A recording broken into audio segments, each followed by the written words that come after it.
Fuck, I got 1 or 2 shows going right now.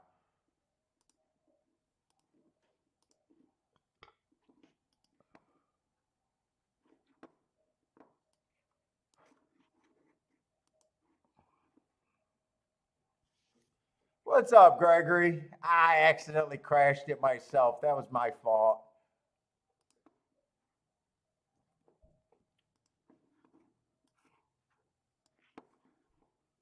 Three shows. Do I really got 3 shows going now? Let me try. Fuck. If I try to fix it. Ah. Let me see if I can fix this.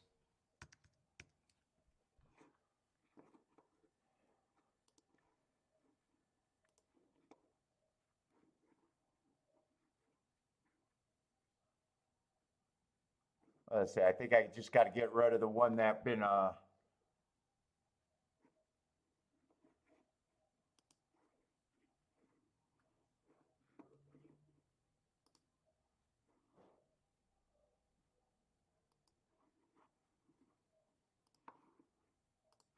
delete forever.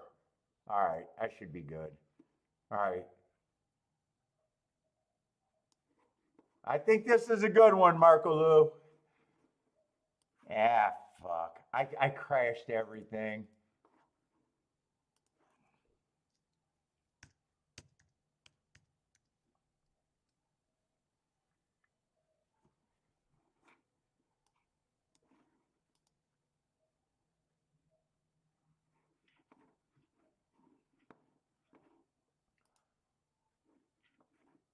Let's see. I'm going to go to Keeneland. Although we got a bunch of scratches there. Keeneland might not be a. Keeneland might actually not be playable. I think we got a 5-horse 5-horse field with lightly raced horses and.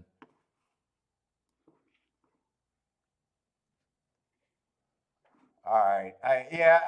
I'm done, Kevin. Kevin, I was trying to be nice, but man, I'm done.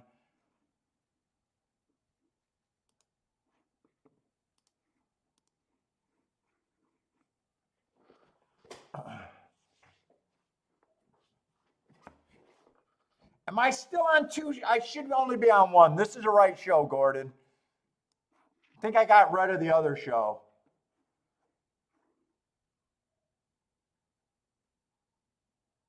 Unless the first one is still, God, I fucking don't know what to do now. Hold up, let me see. Do I got 2 shows going?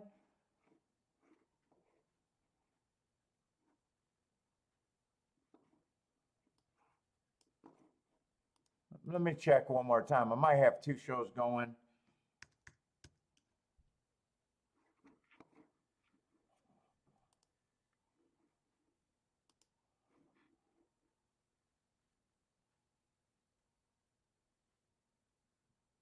No, it looks like I only got one show going. The other show is dead.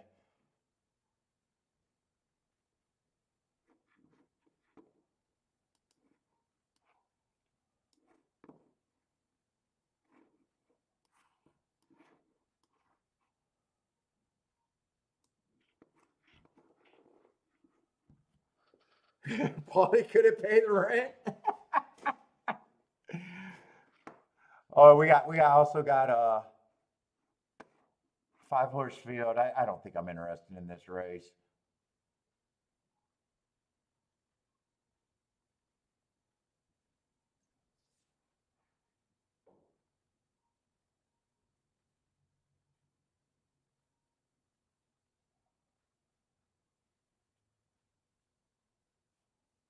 And 8 looks like the horse that I would have as a favorite anyways. I got to go over to Gulfstream.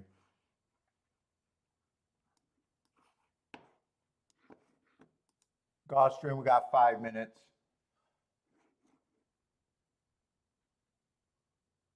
Jennifer already missed Kevin. Although this race, both races are a 5-horse field. Although there's not a 2 to 5 in this race, so I guess Gulfstream is technically a little bit better. If I'm holding my nose and making a statement right now.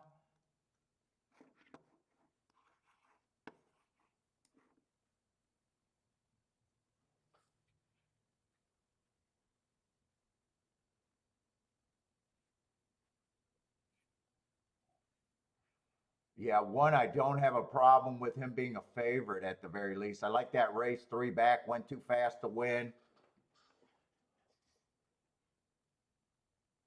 Looks like a speed and stalker. It's going to be a Tapeta, so I'm not really worried about the inside outside. 2, I don't think is impossible here. What does the rest of the field look like?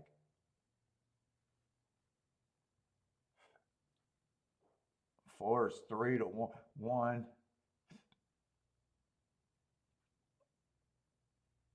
Kind of got dueled in submission on a speed favoring track, but if I'm trusting my notes, he got dueled in submission, and that horse went on to win. So that's not bad. Dueling with the eventual winner. Yeah, I thought 2 might have had a little bit of upside. I don't know. 2 would probably have to hit the board for me to be interested. Let's see, this is a 4th race. 2 should be the longest, but I still think he's valued at 19 to 1. 7, I don't like the route to sprint, so if I played, it'd be 2 with everyone but the 7. I just got to decide if I really want that or not.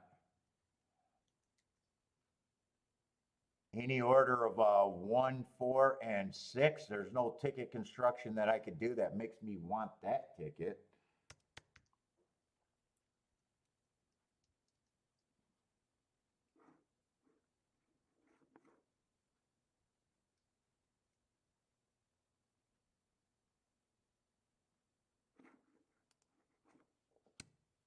Seven, I just don't like the route to sprint, even though he got some routes. Still think he comes off the pace. He would need a meltdown. 2, I think, should be the longest of the group, but still value. And I don't even need to separate this group of horses for my betting line. What's up, Mike? Oh, the red ink looks like a crime scene.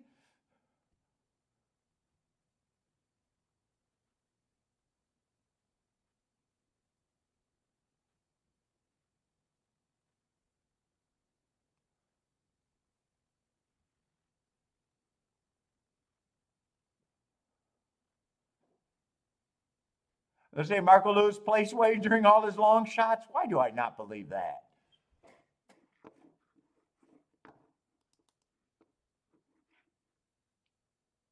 Let's see. The 8 is on the big lead over there at Keeneland.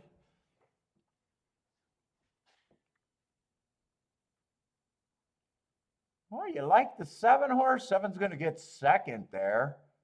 But in a 5 horse race, could that be a decent exacta or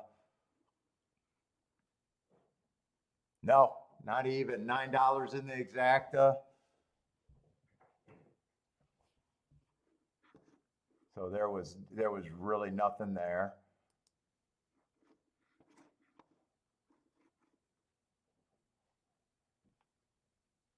Unless I play the 2 first and second, I'm going to lean towards there's nothing here.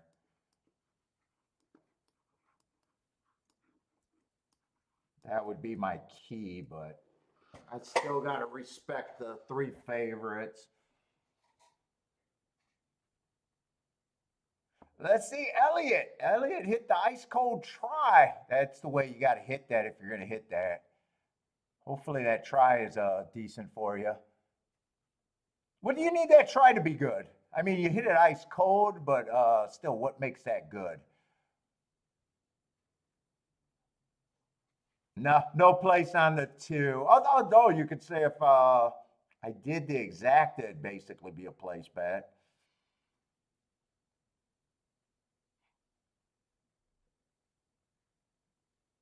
Steven got 4th in a 5 horse race. You're improving. You're getting better.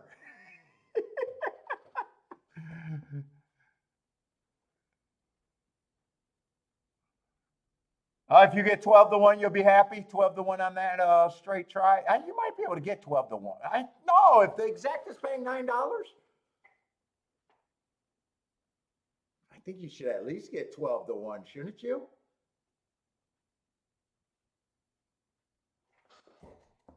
I would think so. If the exact is paying 9, unless third place was another favorite, maybe that could be the only thing that might be bad. The third place horse was the favorite. Or, I mean, second choice. That was the one that got third. Yeah, that probably hurts my thought. You'd probably still get around. I'm guessing you get. Well, what? 12 to 1 would be a $6 for 50 cents. You still got to get better than the exacta. I think you get better than 12 to 1.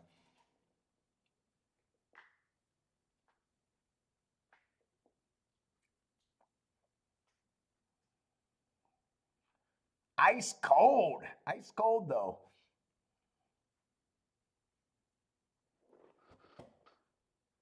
If you're going to hit the try, that's the best way to hit the try. Can't be more perfect than that.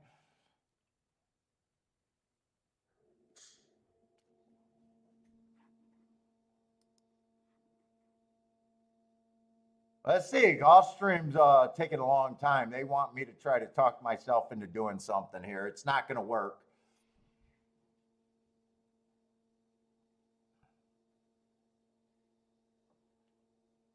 Oh, you got 12 to 1. You did get 12 to 1. $6 for 50 cents.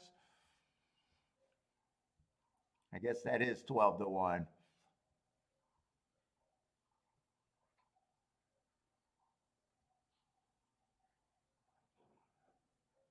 You even got 4 cents breakage.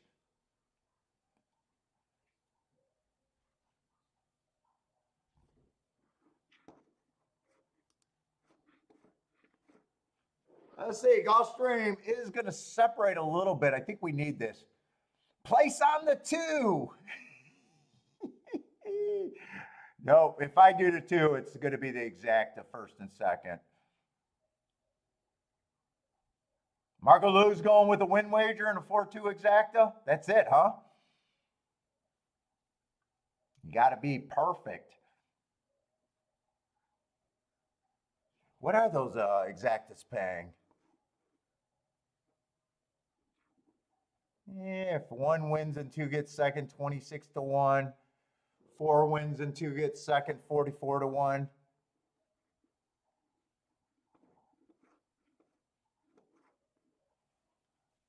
Let's see. Elliott singled at for the 6 in the pick 6. Good luck, Elliott.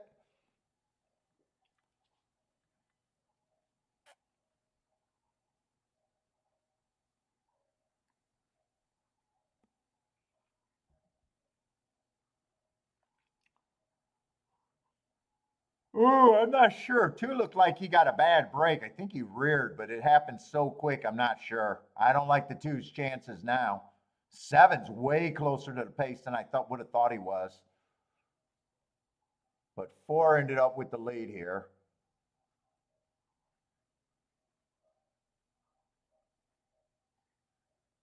And 2 is way back. I think he reared up, but I might be wrong about that.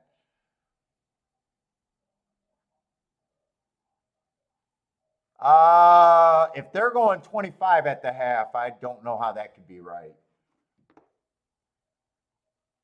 Oh, wait, this is a mile set. Was I looking at the right race? Shit, I was looking at the third race. I think I was looking at the wrong race at Gulfstream. I was definitely looking at the wrong race at Gulfstream. Oh, God, I'm glad I was not even tempted to do that bet. I was looking at the third race. No one noticed I was looking at the wrong race.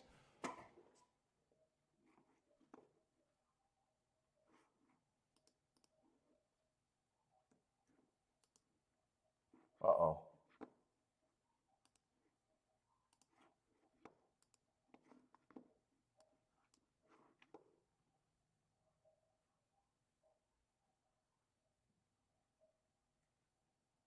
Yeah, I was thinking that was a sprint, and I was thinking that the timer malfunctioned. It's still the horses that I thought were the favorites, but I was definitely looking at the wrong race.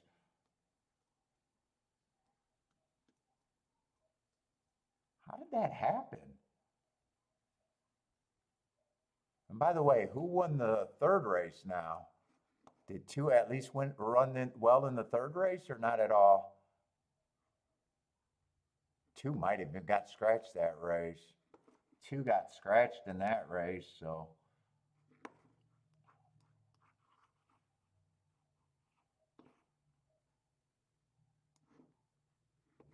one was also scratched. And seven was scratched. That was a 4-horse race. Okay, so no bet there. And this race, the 4-horse wins.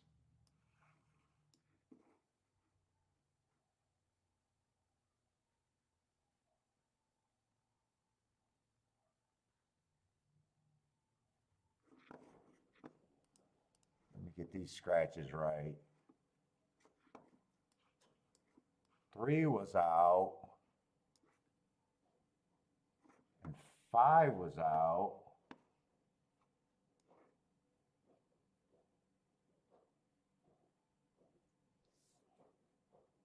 So 4 was a speed horse that went wire to wire. 2 was a horse with 0 speed. I wouldn't have liked the 2 here. 1 was a stalker. It looks like there was very little speed, and I think that pace was really slow. And I was saying 7 was way closer to the pace, and 7 was a front runner, so 7 should have been. Yeah, I was definitely looking at the wrong race.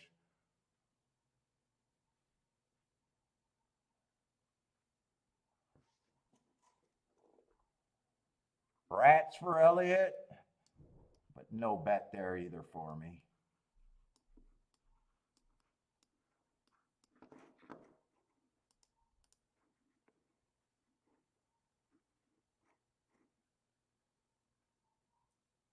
And Keeneland, we got 21 minutes, so I can mess around and just watch Aqueduct. Let's see, Mike King likes the 8 next race over there at Gulfstream.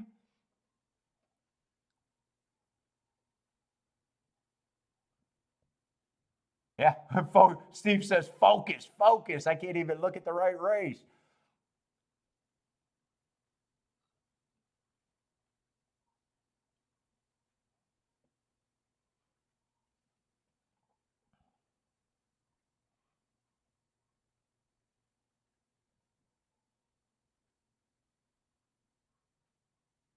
Elliott called his try almost to the penny. Almost to the penny. Got that extra breakage. Let's see if you were not at Kentucky, you would not have you would have been right. You only were wrong because of the penny breakage. If you were at the rest of the tracks, you would not got the extra 2 cents.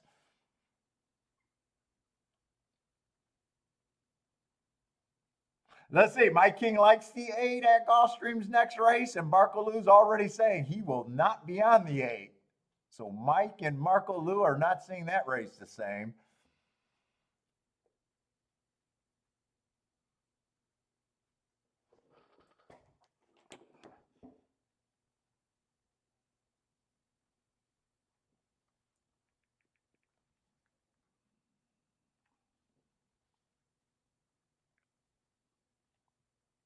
You guys are par mutual enemies for the next race at least.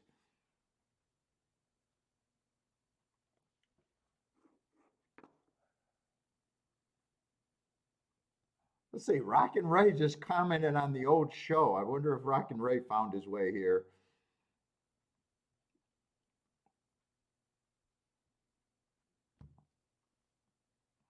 I want to make sure that show's not going, but I'm pretty sure it's not.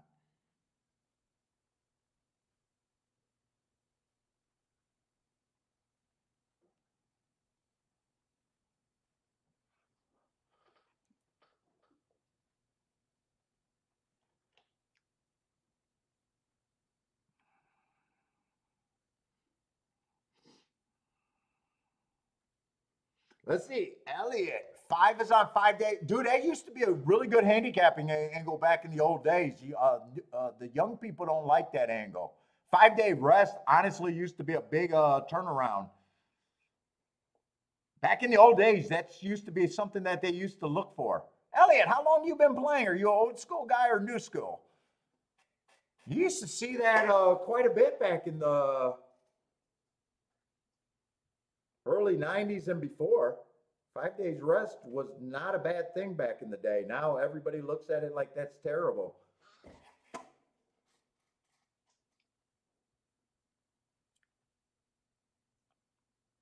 Marco Lou likes the 7 at Aqueduct.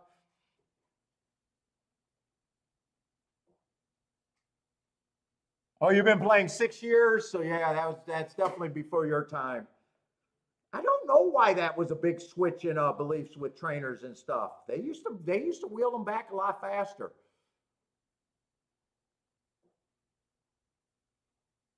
5 day rest used to be considered a big positive, believe it or not.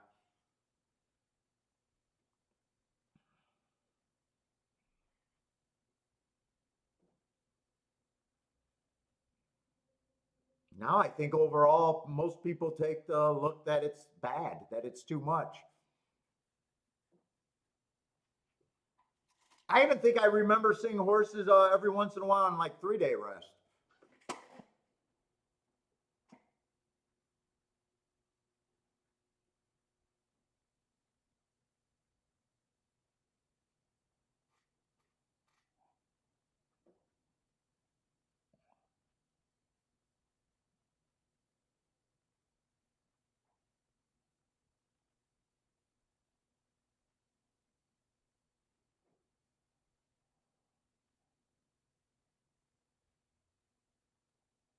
Let's see. Anthony says he sees a lot of UK sprint racing 5 to 7 days. Still going on today? Is that still going on? Maybe it's just an American thing that. So Anthony, is it considered a bad thing where you're playing? Yeah, 5 to 7 days used to be average back, or not average, but it used to happen a lot more than it. It almost never happens now in American racing. Let's see. Marco Lou's getting off his 7 horse, worried about the long layoff.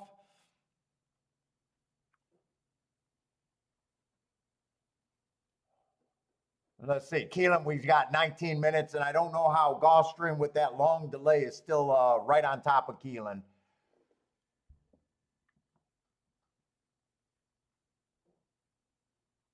Let's see. Elliot thinks that 30 days is optimum. Oh, you will actually upgrade a horse off of 30 days. Yeah, I'm not a big day watcher. As long as it's not more than 3 months, I usually don't worry about it. If I like the horse and I like the price, I really don't worry about it. I don't keep records though. If my 3 months horses run any better than I expect or worse, I really don't know one way or another. I don't really look at layoffs really.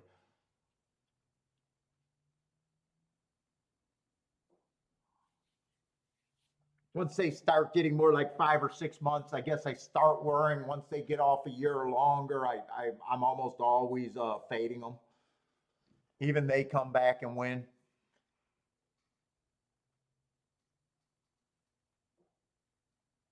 Let's see. Attila agrees with Elliot. He thinks 30 days of rest is pretty good.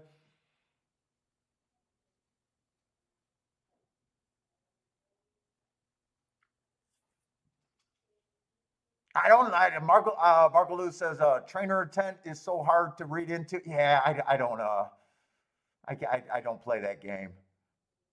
Case, what's up, Case G? 5 7 days after a race work. Is that a race where you think a real race where you think they're not actually trying and using a race for a workout?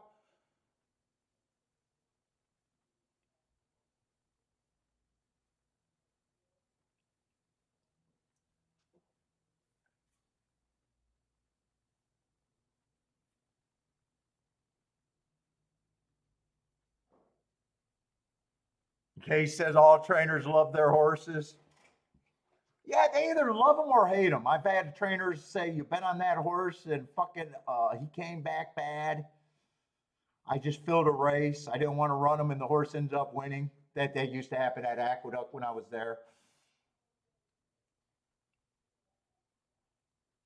I think trainers. I usually just look at it. They hope to win as many races as they can, and they if they got enough horses, they'll win their percentage.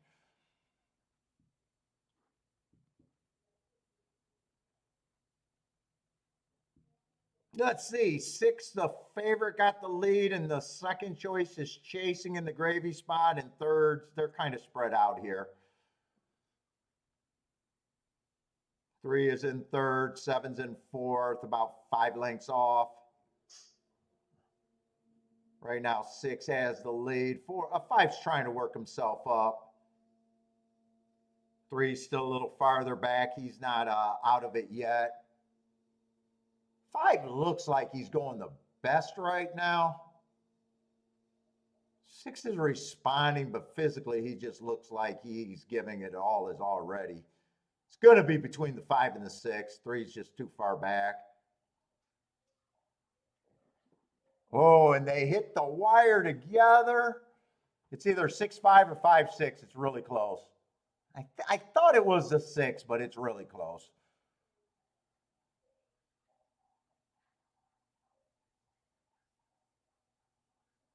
No, Jevin, I've never been to Saratoga, and I probably will never make it out there. It's not on my list.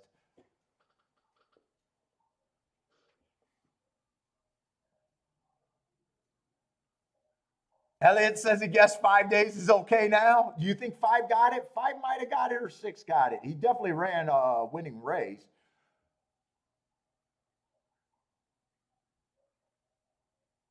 Oh, and in slow motion, I'm still not sure who got it. It's really close. I'm leaning towards that. I think the six got it, but man, it's not like five didn't run a winning race. Yeah, it could be a dead heat. Five looked like five might have went to his knees or stumbled at the start there. But he still ran a great, winning race, whether he got it or not. But that exacta, there's nothing there. The win ticket in exacta, there's not much there.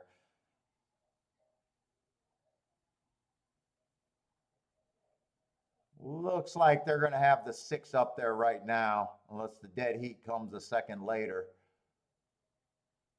God, that is tight. I think they should wait for the photo, unless it looks way different somewhere else on the track.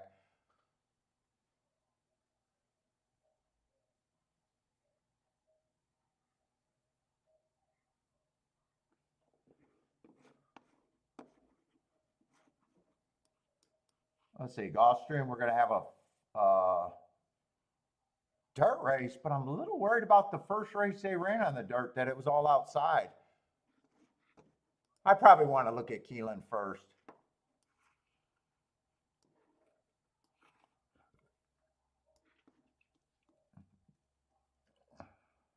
Elliot wants to see I would wait for the photo too. I would definitely wait for that photo.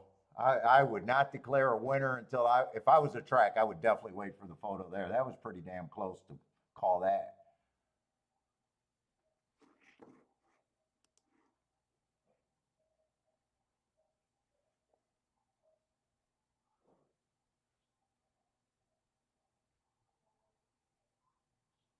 Oh, Case says 5 day turnaround is the same as working out for you. 5 days.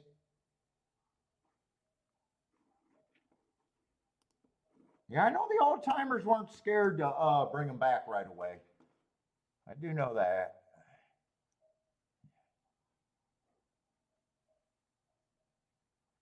Let's see. The betting board at Keeneland tells you a lot about this race. That this is a clusterfuck, and people are going to be spreading.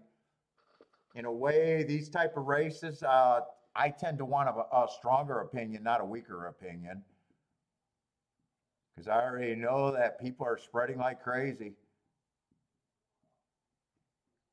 Even an ABC ticket here technically could be good. Not that I ever like ABC tickets, but you know, technically, if all the favorites are 4-1 and 5-1, I mean, it still could be okay, I guess, if that's your opinion.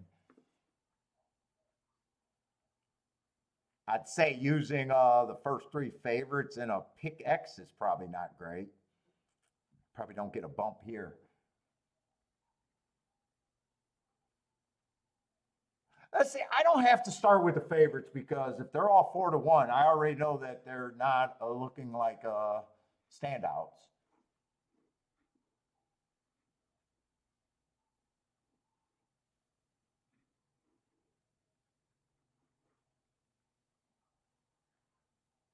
Let's see. One's at 8-1. I just got him on an early pressing day 4 races ago, being average.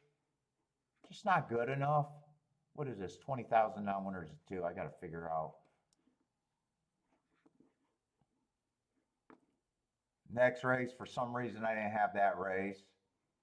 2 races ago, I had him on the good inside part of the track. If I'm right about that, maybe I can poke a hole in him. Just not good enough. Average on the pace. He got in position at the top of the stretch, and then at the stretch, he just wasn't good enough. And then last race, I got him average, 1 tick slower than the fastest winner. Again, getting in position at the top of the stretch, just not good enough. Probably sounds like a 5-1 or worse at the most.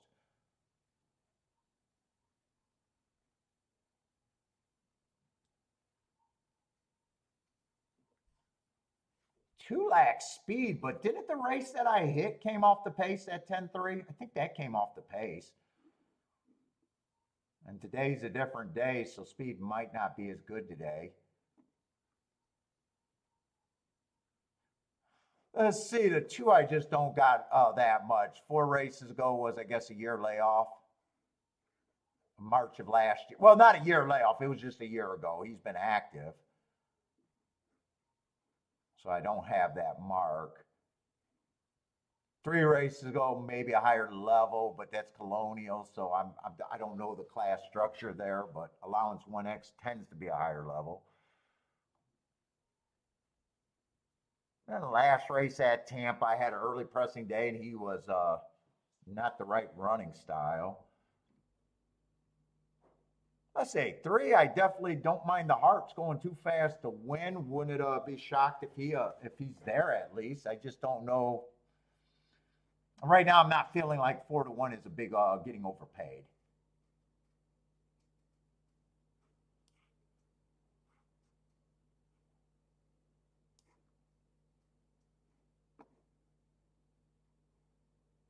For stretching out might be part of the pace picture. Just a bunch of 5-1s and 4-1s I'm looking at, and honestly, that's what everyone feels like right now at the best. Let's say 5. I like that Hart 2 back.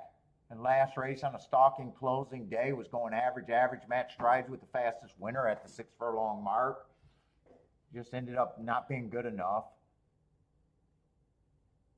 Him, I'd be a little worried about his class, maybe, but so I probably don't think you're getting overpaid at 4-1.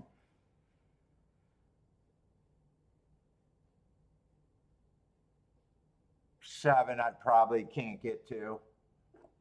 I don't think I'm interested in this race, and I don't even think I can make a betting line. 7's the first horse that I had an opinion that I just don't feel like I can get to him.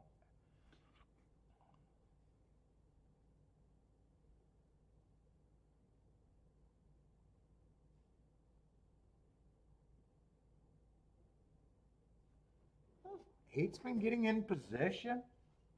A little cheaper, but price is probably at least, he's probably the first horse that I said he might have a little value on him. Where if he wins, you might be on the getting on the side of a little overpaid. You know, with my opinion, obviously you might have a way better opinion than him. 9, I'd definitely be worried about the class level he's been at. I think right now 8's probably the most interesting thing that I think I could get to. And 10, a 10, and just not getting overpaid with him being the favorite. I just think I got nowhere to go in this race. Everyone looks flawed. No one looks all that great. Most of the horses are kind of at that just blah kind of price for me. I got a feeling everyone's just pretty close to 15%, except for the few that I really don't like. I got no bet here. And I'm going to root for because he's the only one that feels like he's a little bit of value. Marco Lou likes the 8. I can see that. Oh, Paul, look at the 8 at Keeneland. I can definitely see that. You like the 8 there. Let's see, Kathy saying that the 8 is a C in the mud. So C, you don't like C's in the mud, right? I think you said B's and up. Kathy with her mud rating. Kathy was on fire yesterday in the muck. 4 looks amazing to her. Is an A to B plus in the mud. And she's running to the window. Let's go, Kathy. So Kathy got a better opinion on the 4. Oh, 4 I think had the best marks, right? 9 had good marks, but I don't trust his class. 9 got good marks. And I don't mind his form, but I'm really worried about how much he's stepping up. 5, I like the heart 2 back. 4, I like the race 3 back. And 3 is one of the better marked horses. Elliot thinks the 5 wins here. Yeah, I got no bet here. I am out. I am out. I'm pretty sure everyone would be pretty close to 15% in that race, though, except for the few that I really hated. 8's the main one. I guess I could have took 8 first and second. With I think it was the 3, 4, 5. But outside of that, man. Oh, C plus is okay. C plus is okay, but not a C, D, or F. And you're on the couch today. We walked in the rain today, Kathy. We got cold and got rain today, but we still did a mile. Oh, it's raining out there for you too?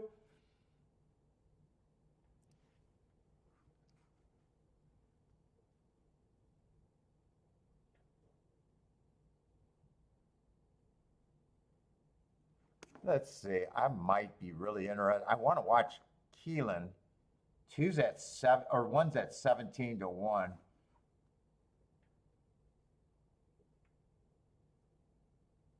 4's at 5 to 1.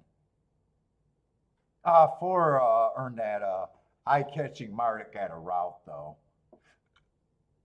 5's a favorite, and I'm worried about his running style, but he does got a big class drop. And it's not the first race that they always win, it's the second, but I'm still worried about him being slow.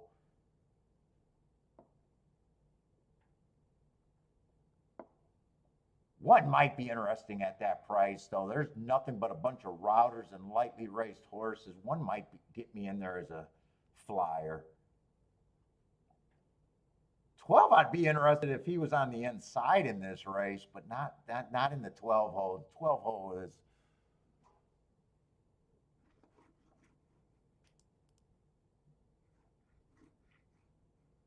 Let's see, but Keeneland's off and running. Let's see, 1, 4, and 2 are up there close to the lead. 2 has the lead. 1 and 4 are stalking, putting on the pressure. 6 is a little bit farther. 6 actually has quite a bit of ground to make up, but he has first run over the 3 horses. That 8 that I was a little bit interested is not running. 2 looks super good right now. See, they're going to be two. Two's going to win. 2417. 2417 at Keeneland.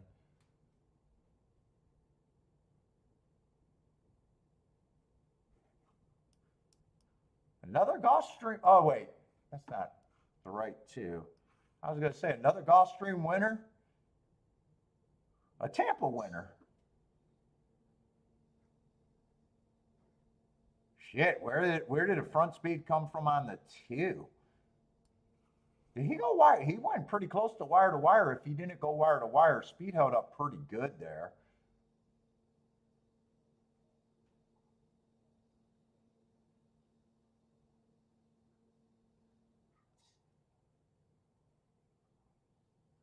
Well, I would have. Well, five didn't. Five only had one race where he actually showed speed recently. I was gonna say I'm a little shocked that the five wasn't showing speed. Oh, plus that was a horse that I was worried about the class too. Those Jennifer with the get some Mizzou man. What's up, Mizzou man? That's what up with Mizzou man. Win, place, exact, and try. That's what's up.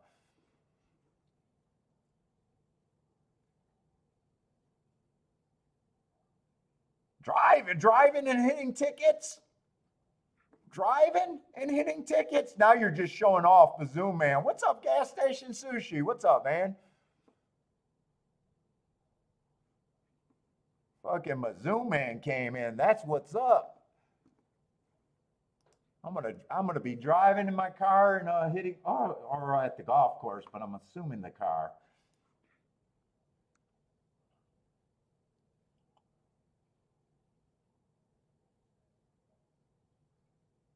Jennifer's on a bit of a heater today. I think Jennifer had 3 or 4 winning tickets already.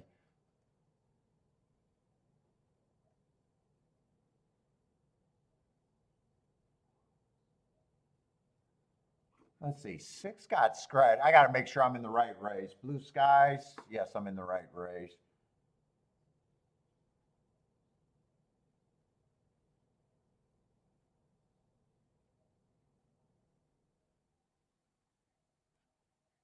So I might even be a little interested in the 3 as a flyer. But I need the inside to be good for the 2 horses that I'm interested in. 1 and the 3 mostly.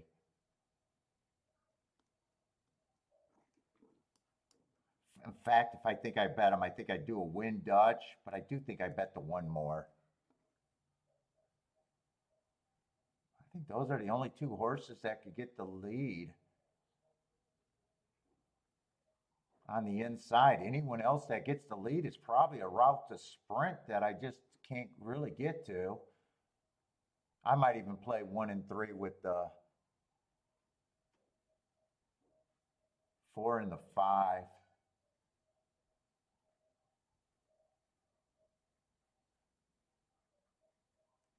7 might go for the lead, but I don't like route to sprint. But this is a weak enough field. And everyone else that can get the leader is on the far outside, like the 10. Oh, 10 is actually out too. And 12, I would like if I thought the outside was good. Or if 12 was on the inside, I would like the 12 just as much.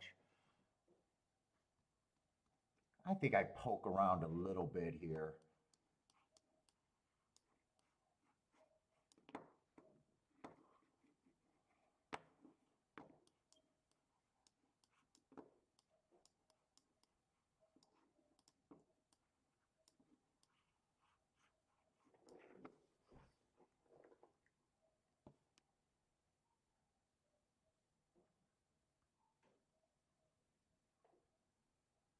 Oh, Mizzouman's on his way to. Oh shit! I got to put this in. Is Keeneland? Hopefully the weather is a little bit nicer this weekend for you.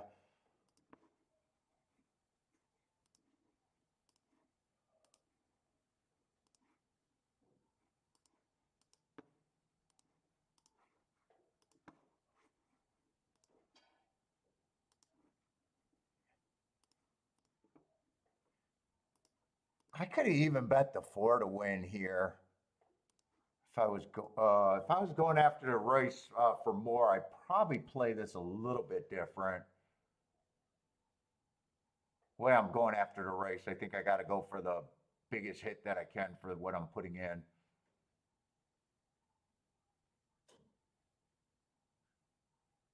Four at 7 to 1 feels like a bit of an overlay too. I wouldn't be shocked if 4-5 is actually a decent exacta with 4 on top and not turned around.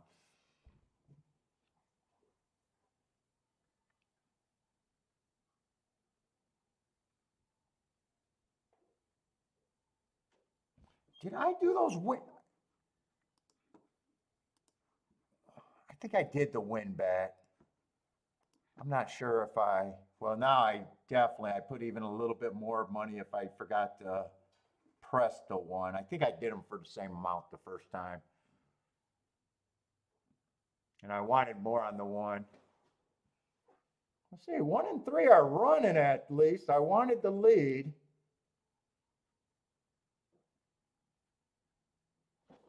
I gotta go pee, but come on 3.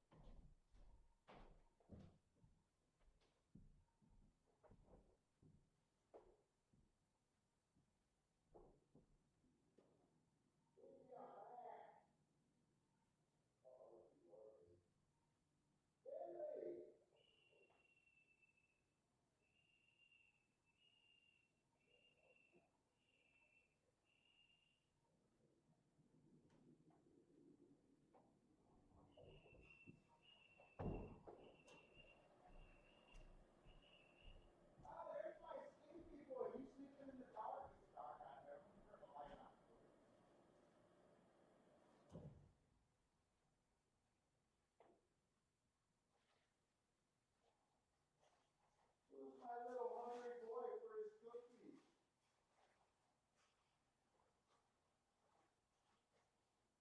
Who's my little hungry boy?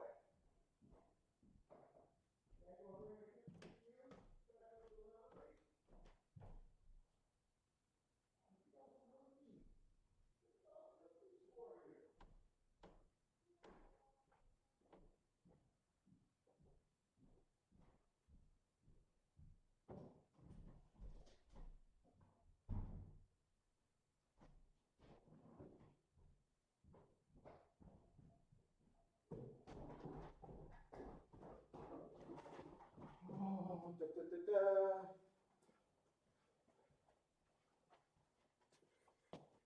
da. 3 did not hold on. Let's see, an outside horse did win. Oh, nice number. I think 7 was the route to sprint, right?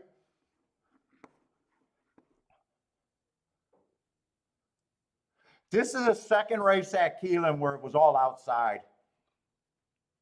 Or I'm sorry, at Gulfstream. You know, that 7 horse did make sense. That was a route to sprint. He earned a heart.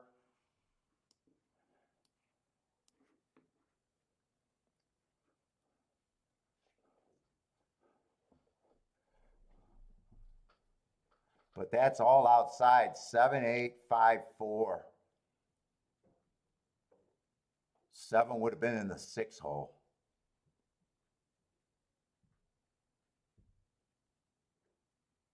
Is there any more golf races? Is that enough to make me to adjust? Let's see, we do have a dirt race coming up. That's the second race where the inside horses ran. Although some of the inside horses were pretty bad. 3 was a reach. 1 was a horse that only ran 1 race that would have had to finish a race a lot better than he did the first race. He was just a fast horse early. Let's see. I want to watch that replay. I want to see because, in all honesty, the inside was pretty weak here.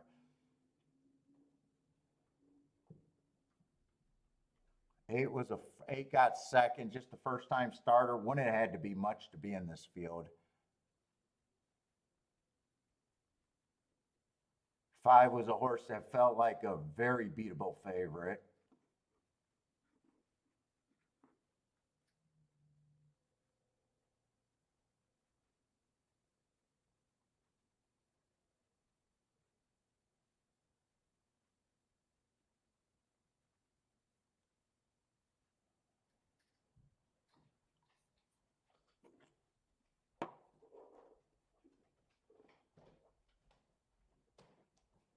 Three got the lead, but I thought he was just, a flyer at the best.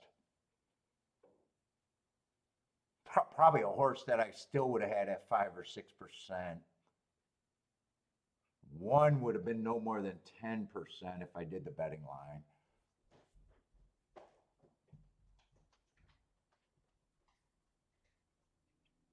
Both of them were just overlays where I thought the number was good.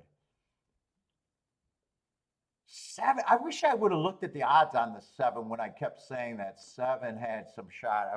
Right now, I'm seeing him at 18-1 winning and going, why didn't I check the odds when I said that he was interesting? Although I would have had no shot to hit the exacta. I could have bet the 1 in the 7 or even the 3 in the 7. And the same exacta would have been bet. I thought 3 was more of a reach than the 1, so I could have bet the 1 and the 7.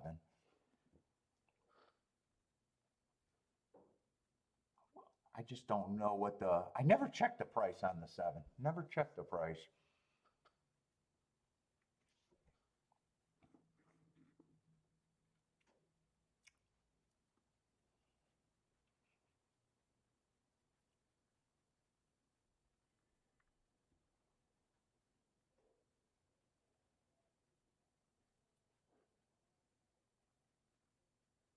And 4 just beat that 12 out, huh? For 4th. Let's see, Elaine hit the pick 3 at oh, nice. That should be a decent pick 3, or well, you got a fat in the last leg, but the first 2 legs might have been rough. Still probably can't be too bad, right? Got an 18-1 horse.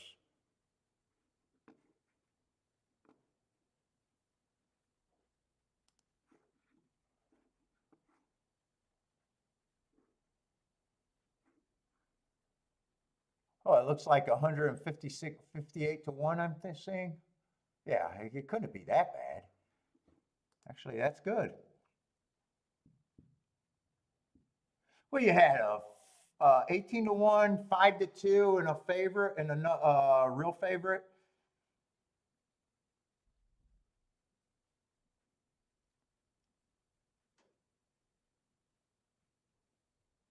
Belmont's going to be at Saratoga this year, or is it just yeah, the Belmont? But I think that's just going to be a week meet, right? For the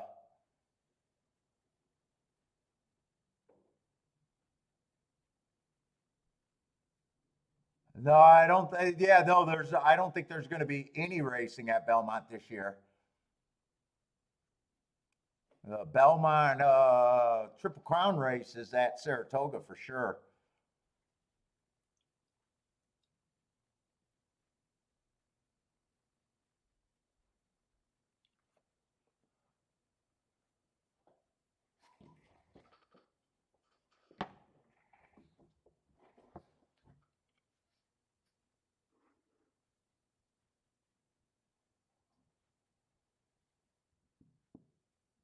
See, I don't think they showed this replay yet.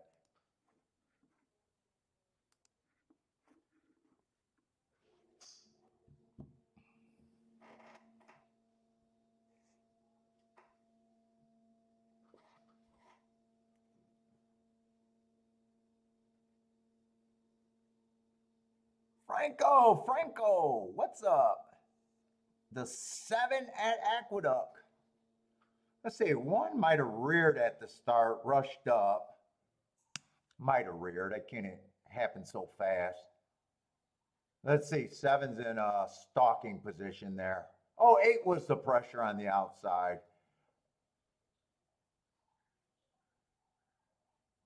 3 got a length lead. That's what you want your flyer to get at the very least. 3 tried.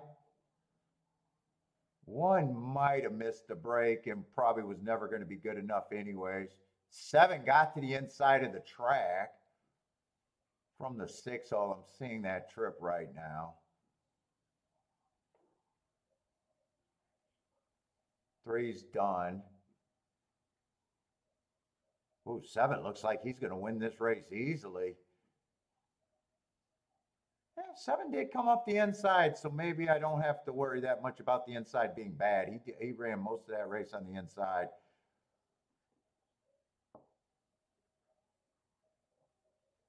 5 would have been second if there was no first-time starter in the race, but there was.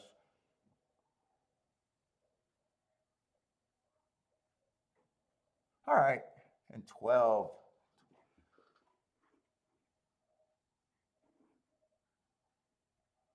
Yeah, I don't think the 1 missed the 1 might have just came out a little slow. I thought maybe he reared on the head on. I don't think he reared. All right, Aqueduct. Aqueduct's down the stretch or down the back stretch. Let's see, 7 got the lead. That is Franco's horse at 12-1. Nice number on him. 23 on the first call. Being chased by 2 horses that are long prices too. Where are the favorites here? They don't have to show up. Yeah, 7 does look hooked right now. 8 got the lead. 7's still in second, but I got a feeling he's done. 4 looks like he got second now.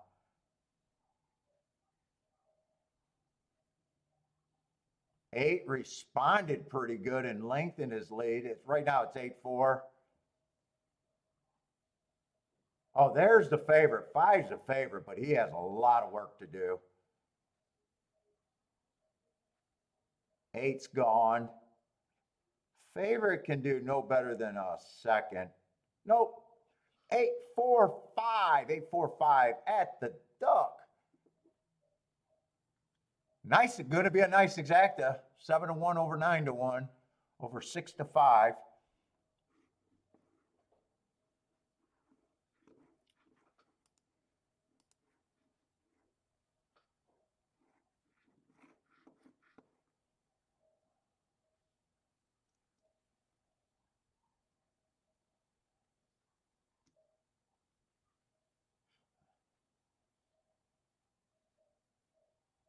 Is the Gulfstream or Keeneland? They're close, but Keeneland should go off first.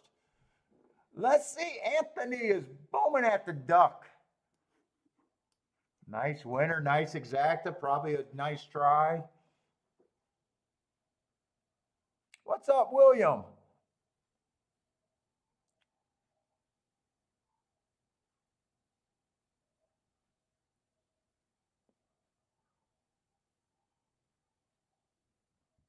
Red board. I don't think Anthony. I seen that Duck comment there earlier. I was wondering what the Duck was. I thought that was 478 with a fuck. Now I know that that's the Anthony with the Duck play there. That makes sense now. I seen that early. I thought maybe that was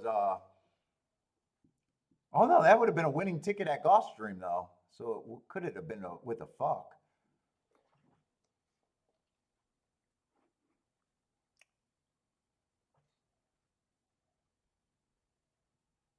Anthony's not redboarding though. I seen that comment early. I seen that before the race.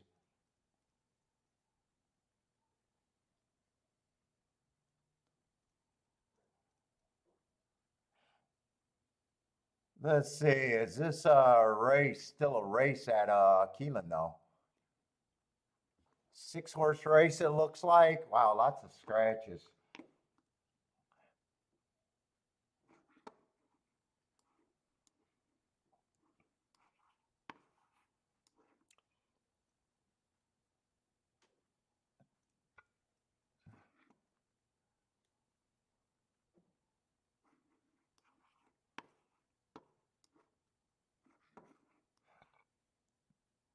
No, 6 is in. Oh, 4 is out. 4 and 5 is out.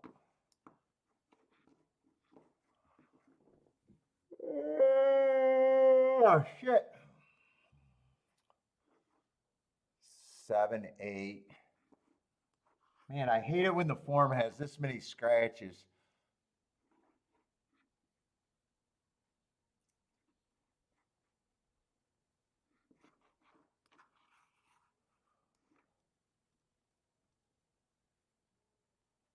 Nine and 10 are in, 11 and 12's out. By the way, what are they doing over there at Keeneland today? I'm not sure if speed's been looking all that perfect, especially on the route races today.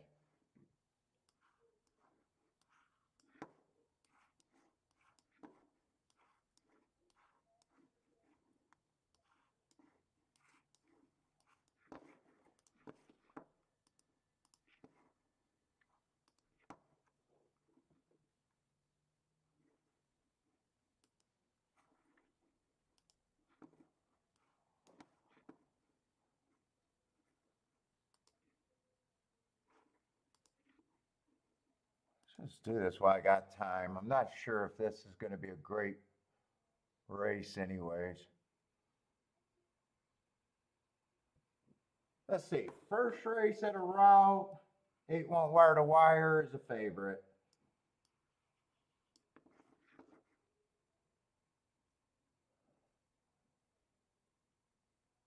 Second race in the baby race.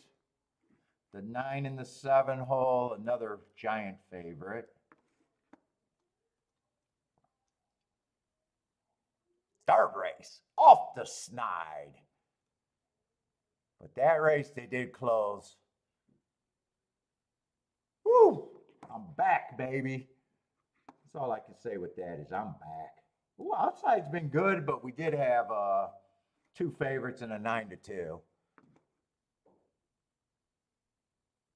And 3 and 2 did run second and third that race. 3 at the big number.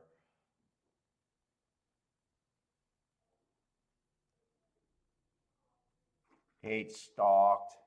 He would have been in the 5 hole. He would have been the widest horse, a giant, giant favorite.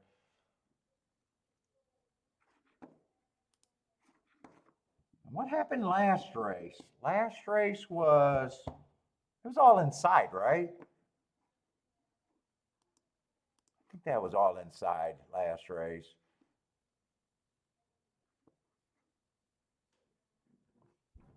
I think, did Chu go wire to wire that race? If Chu didn't go wire to wire, he was pretty close to going wire to wire.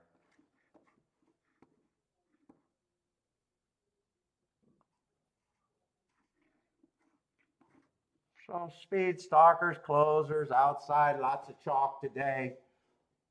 Prices have been kind of, I guess the highest price been 7-1 and 9-2. The rest of the horse has been pretty chalky after 5 today.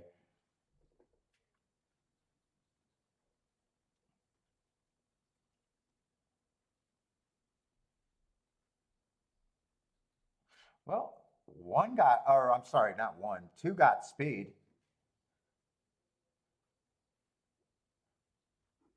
Let's see, 4 races ago, I got him sprinting. Average, slow, comes back, gets a speed favoring track, gets away with the slow fractions, match strides with the slowest winner, which he was, then average on a speed favoring day. Comes back and puts in 2 more wins after that. One was a 1 race sample. And the other one, he was going match strides with the fastest winner of the day, 1 tick slower than the fastest winner for the next 2 calls. So I really don't have that big of a problem with him other than it does feel like he's stepping up a bit if I got to poke holes in a 4-1. Let's see, 2 definitely got, or I'm sorry, 3 definitely got some class. And he's a horse that should be going, so I don't think, I don't see 2 or 3 getting, well, 3 doesn't always go to lead, but he's capable. So maybe 2 can get a lead, but Let's see, 4 races ago at 60,000, fastest winner of the day for the first 2 calls, then average at the 6 furlong mark. No problem with that race. Comes back in a grade 2 race. Probably no problem with him dueling on the lead and getting tired in a grade 2 race. There's probably no shame in that. Now his hole is now he did win on the dirt, but most of his race has been on the turf. He did win first time on the dirt, so he should be able to handle it. And last race, he was going too fast to win in a grade 3 race. Probably no shame in that race, really. 2-1's probably my biggest problem with him. He does feel like he's the class from what I've seen so far.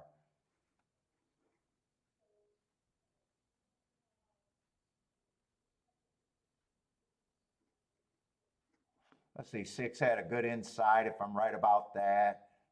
He was only able to get third on a good inside. Last race, not a bad race. Average, 1 tick slower than the fastest winner.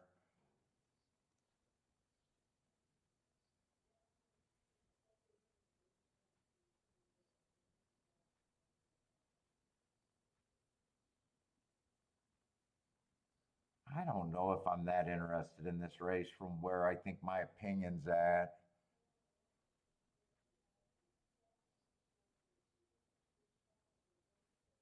Nine would have to improve.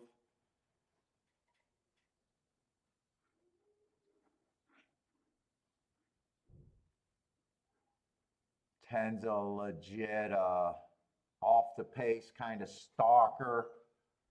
I like his excuse last race on the 2 races ago on a bad rail. He's won on the dirt before too. I think everyone at least ran decent on the dirt, so I'm not really worried about turf to dirt. I'm more worried about is if there's a possible real hit here.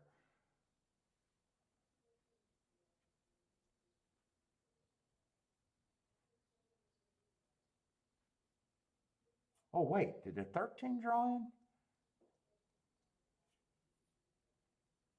13's another speed horse. 13 did draw in.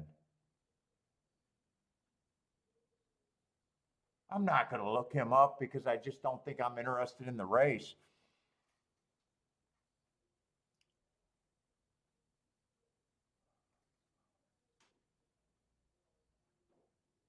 Oh, Markaloo, last race, speed did it. I thought 2. So 2 went pretty close to wire at Keeneland. I think that's what you're saying. So only the race that I hit where it was a meltdown in pace. Other than that, it's been speed and stalkers today.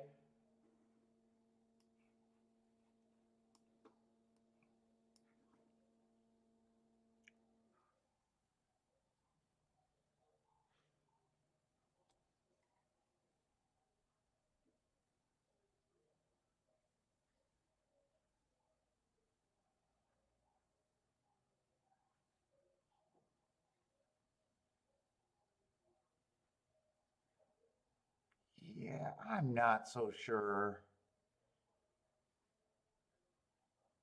I do think 2's a bit over bet. I think 2.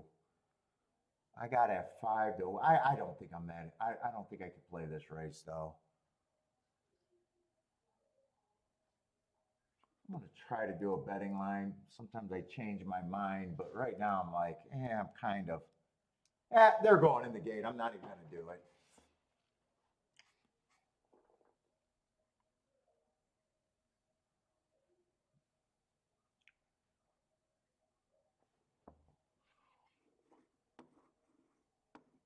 I think the 10 and the 3 kind of keeps me.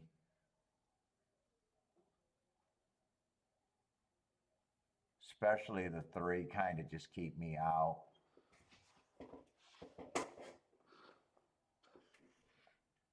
2 with the 10 in. I don't think anyone's going to get an easy lead unless they do something impressive. Oh, I keep saying I think 10's not going to show pace. The 13 with the 13 in the race, I don't think 13 or 2 gets an easy lead. And I don't think the three's even going to be that far back. We'll see. Maybe two did get an easy lead. We'll see on the fractions.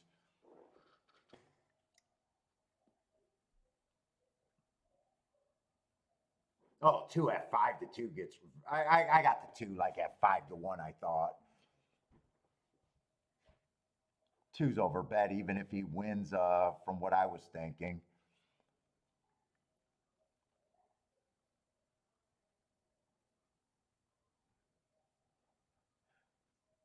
Let's see. Elliott thought 2 and 3 went to the lead and 13 sat off. Yeah, they were those three were all close. I thought 2 was definitely going to lead. I thought 13 was trying, but he's out farther. I thought 3 had the option to do. 3 looks like he's struggling right now, though. 3's done.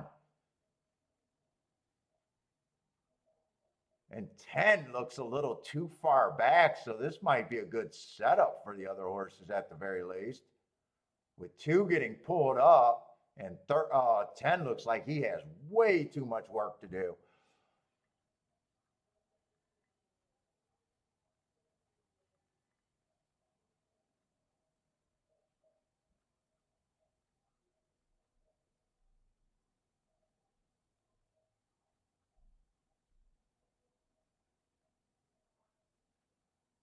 Well, the 3 and the 10 kept me out the race, so that's not a bad thing, and it's going to be a nice exacta. 2 did go wire to wire and win.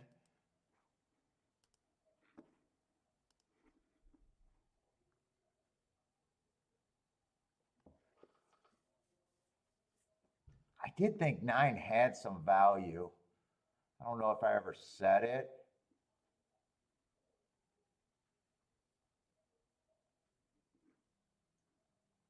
But I thought I was kind of thinking 7-1, little bit of value.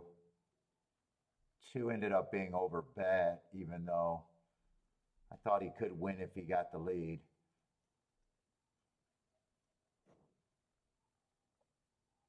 6, I don't remember what I thought of the 6 though.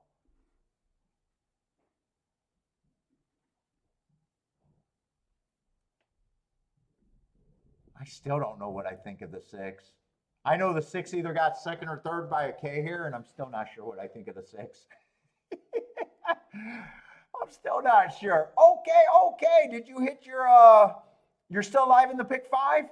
Or did you hit your pick 5? I thought you disappeared when the show died. I'm excited for the next race at Keeneland. Really like the 5 and the 6. Interested to see what the chat thinks.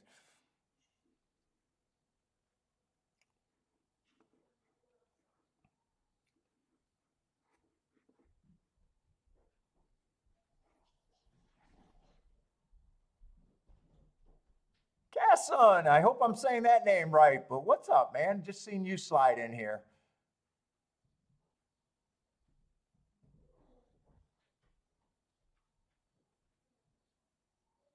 Oh, you missed the pick 5 on the last race?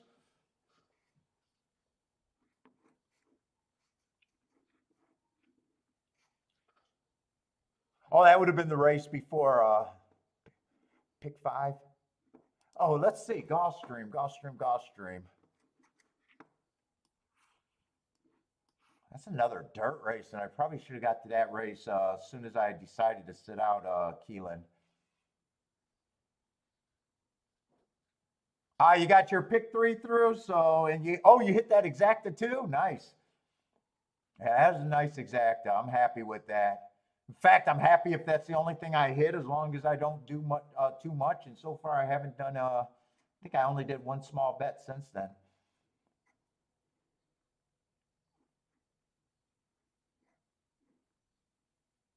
I hit them for enough.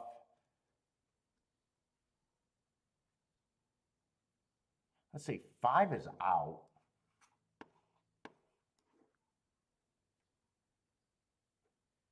Let's see, 7 furlongs on the dirt. I'm still wondering inside, outside. Although that 7 did come up the rail on the last dirt race.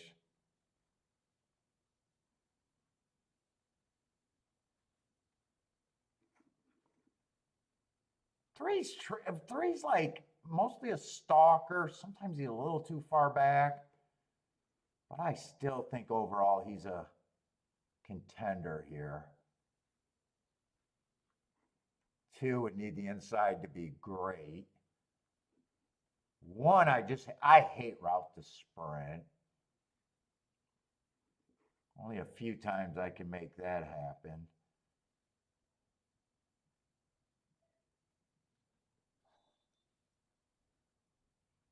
Six, 7, and 2 look like the only speed here. 7's actually going to be in the 6 hole.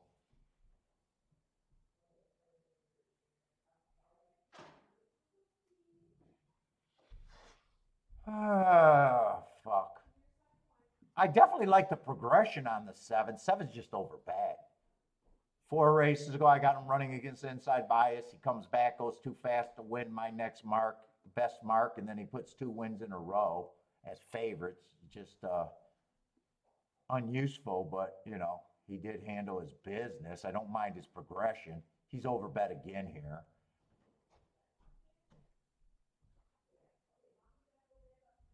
6, I do think is value at 16 to 1.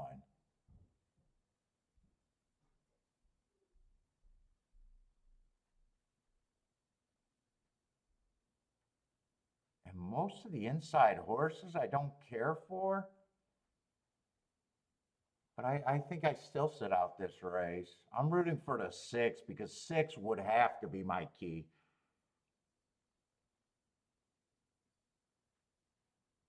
6, I think, is the only horse that I can consider for a win ticket, and the only thing that I can reasonably get to that I think that the ticket can pay, but I still. If he runs second with the 7, I'm not sure if that's going to be any great thing, and I don't feel like pressing anything to make it a great thing for me. Yeah, 7-6 is only 19 to 1.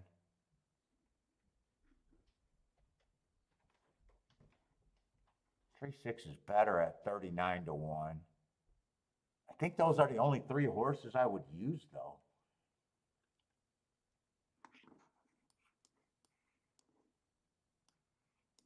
But it's still no bet. It's still no bet, but I'm writing down the only thing that I thought I could have done.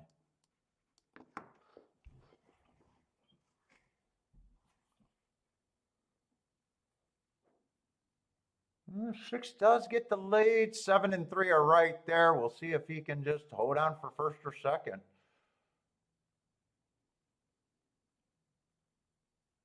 Six wins outright, I probably feel a little chicken, but you know, I'm coming off a bad week and I'm really happy with my hit today. So I don't have to. It looks like 7 has him hooked already. So now 6 has to hold on for second, and for me to take a $19 exact, I'd have to bet have it for more than I wanted to put in the race. And right now, it doesn't even look like 6 can get second, right? And if it comes in 7-3, it's just garbage. And if it comes in 7-4, it's probably garbage, and I couldn't have had it anyways. Yeah, I did make the right thing. Some days I would have had to take that, but today I don't have to take that. Thought 7 was pretty serious there, although that's not good enough for me to bet a win ticket.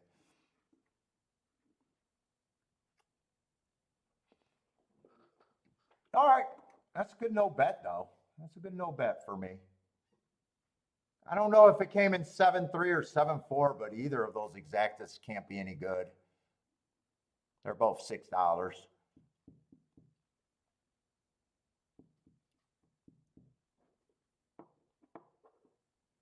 And did 7-6 even hold at 19 to 1? That actually went up to 22 to 1. Oh, it was 7-4 is what it came.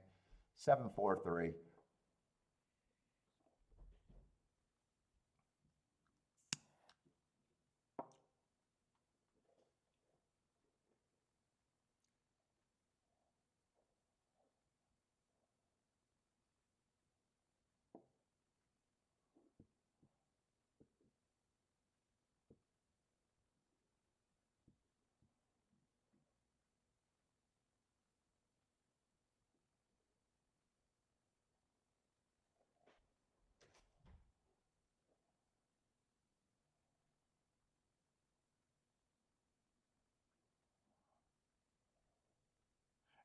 what's up, Greer? Anthony with the 6 with the 1-5 at the duck. Now I know that's not the fuck for you. It's the duck.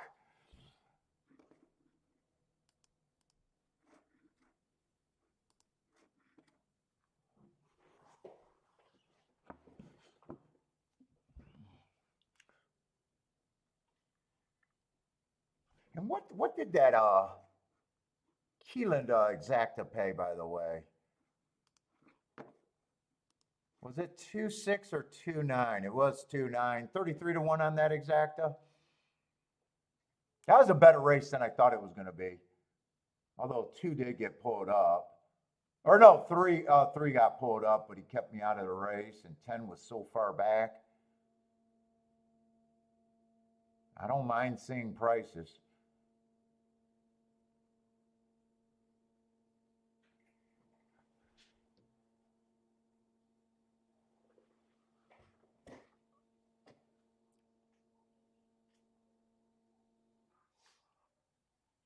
I'll tell you what, during the race, that looked like easy money, though. Not before the race, it didn't look like even money. Or easy money.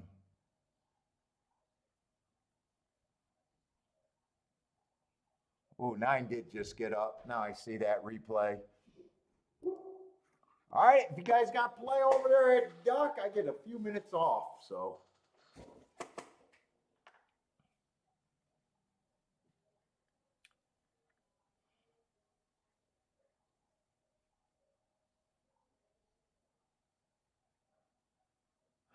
Don, what we got? Keeneland and Oaklawn tomorrow. Let me make sure.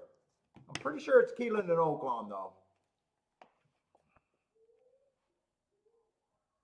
The weekend, I'm not sure about. Oh, shit, I turned it off instead of, thought I was hitting okay. I got to power up and just see which forms I got. I haven't downloaded the form. I'm going to download the forms tonight. I don't know. Do I want to do Gulfstream this weekend?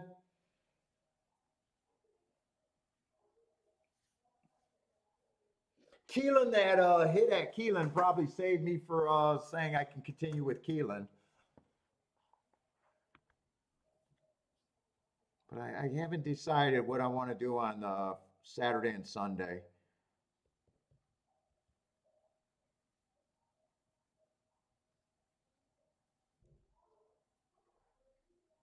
Tampa, I'm not feeling the turf, and I did not enjoy Tampa yesterday.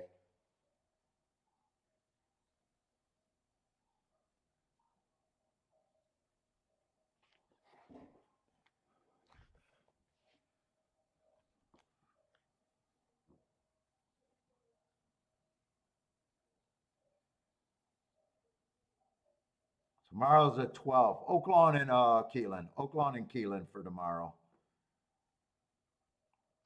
Maybe I'll do Keeneland another day this week. Maybe both. No, maybe I'll do Oaklawn and Keeneland. I don't know. It really doesn't matter.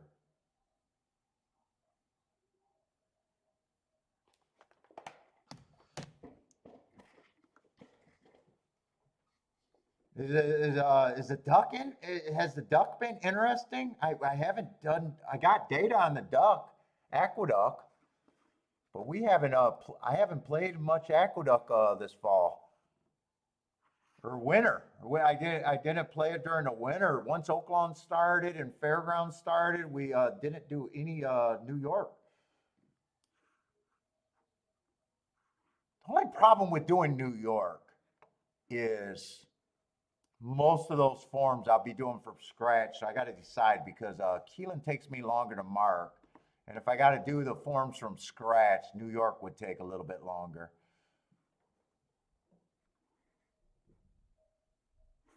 I'm actually looking up the track profiles because usually for most of the time, I'm always picking the profiles that I think are the strongest. Let me just do that. Although Oaklawn, I've been doing well there, but acting like it's a fair track. Well, speed and stalkers on the dirt is pretty strong, but post positions don't matter. on either of the routes or sprint.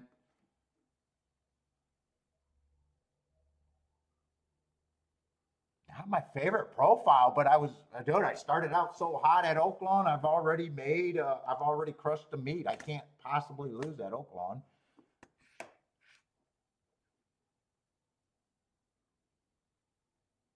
Well, I could, but I'd have to lose every day that they got for me to probably. When is Oaklawn done? Is Oaklawn done in May? Do they go to like the opening week of May?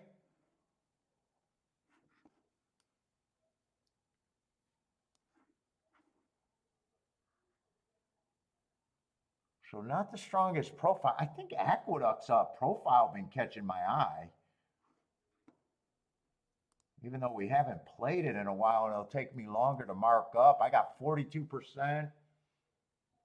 Now the only thing with Aqueduct, I got 7 on out being a tough place to win, but are we at that time of year where they just got a bunch of 6 and 7 horse fields where sometimes the post positions can be screwed? That's just like Oaklawn, a speed and stalker track. 7 and out is weak on both speed and stalkers. But that could be a thing of short fields, though.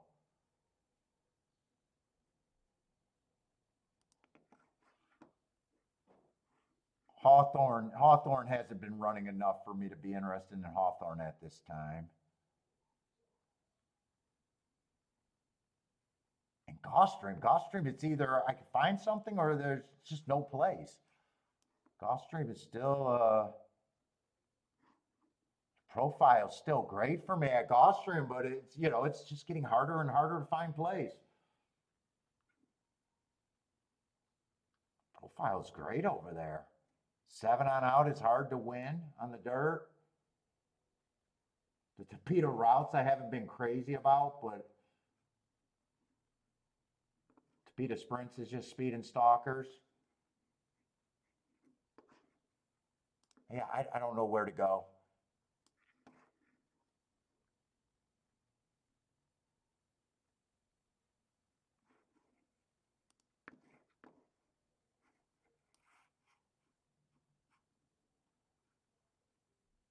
Oh, Bodrick, they do end in May, so maybe we'll try to do a bit more Oaklawn. Maybe it'd just be Oaklawn and Keeneland, or Keeneland and Gulfstream the next 2 days.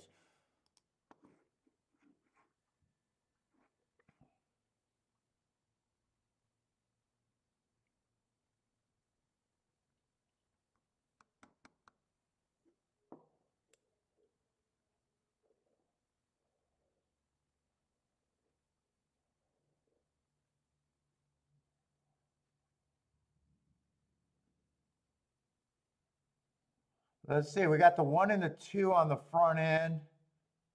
No one's that far out of it. 5's the farthest back, but he's not even that far out. Let's see, 1 looks like he's ducking out right now. 1's done. He's pulling up or can't keep up. 2 has the lead. 6 is the biggest threat right now. Feels like he's the strongest. 7's coming from farther back. 7 still has a shot. 2 still has a shot on the inside, but if this is 6-7-2, that's basically an ABC ticket. 7-6-2, 7-6-2.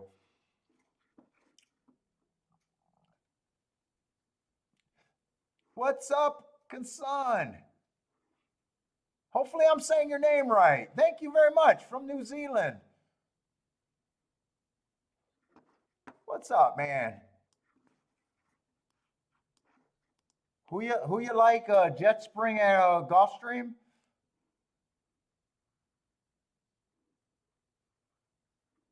New Zealand, what's up? Go Jet Wings. Who is Jet Wings? 4-1 price. And a week and kind of a what? We got a 6-horse field there.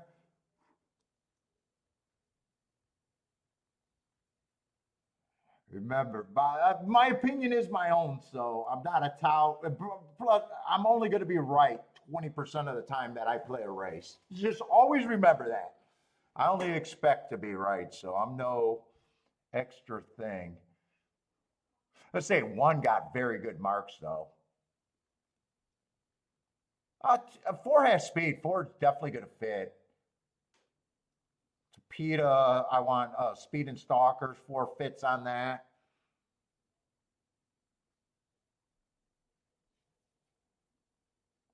Four races ago, I got a speed favoring track, so I think he ran with the bias. He handled business there. The next race is one of my best marks. Whenever you see hearts, you can't win and earn hearts. It means you went too fast to win. So whenever I see a heart, I expect a bump within 3 races. Speed figures or a win. Definitely has speed. It just depends on the break for him. It's just depending on your opinion, it's just is he worth 4 to 1?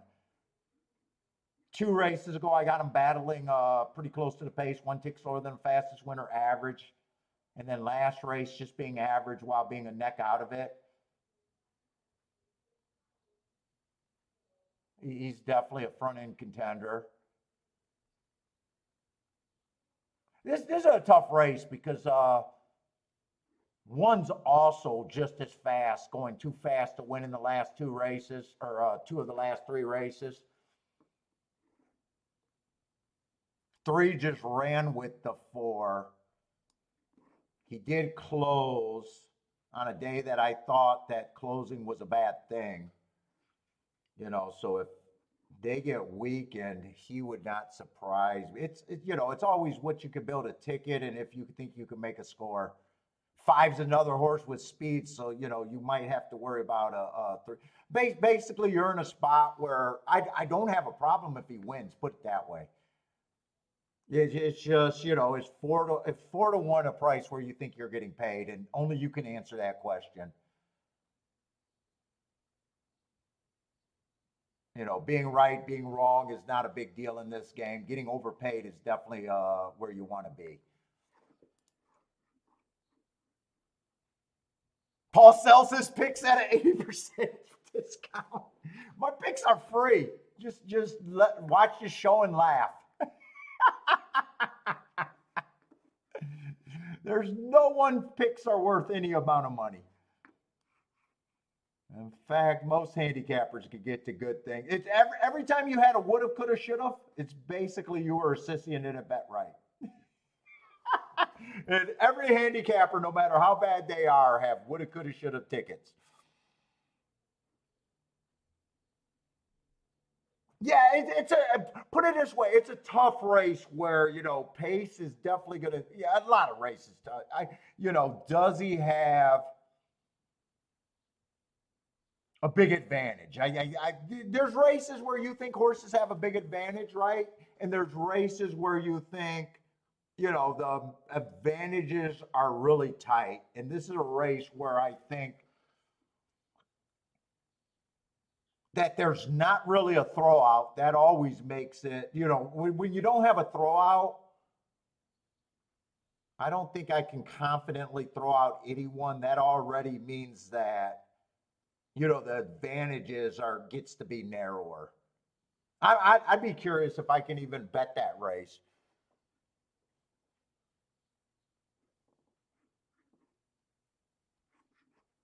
Yeah.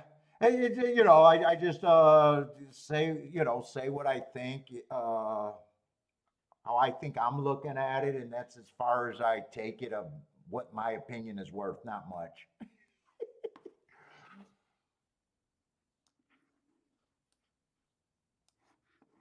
Let's see. Devil Dog had a nice call. Nicely done. What did Devil Dog hit? A try? I know he plays a lot of tries.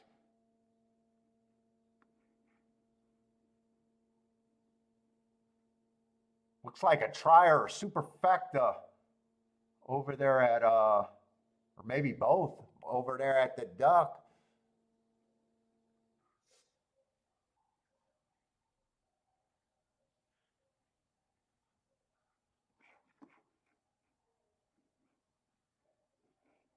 Let's see. So I already basically glanced at Gulfstream and already feel like that's going to be a tough race with no throwouts. I don't even think the five's a complete throwout.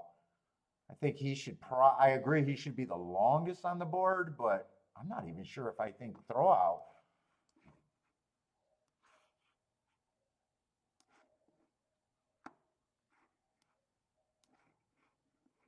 No, five had on March 23rd. That's the same race as the four. He was the pressure that if you can duel at the top of the stretch, that's a race where you can reverse that loss there.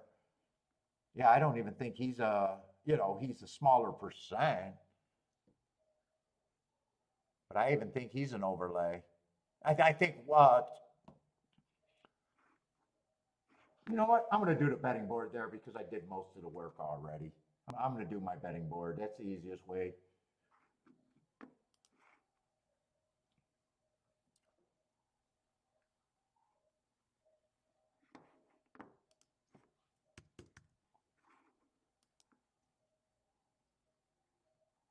We've got a 6-horse field, so they're all going to start at 20%, 4-1. 5. I could give him 8%. It could be less than that. It could be worse than that. He's just reflected as an overlay to me. He's value, even though I think he got a smaller shot to win.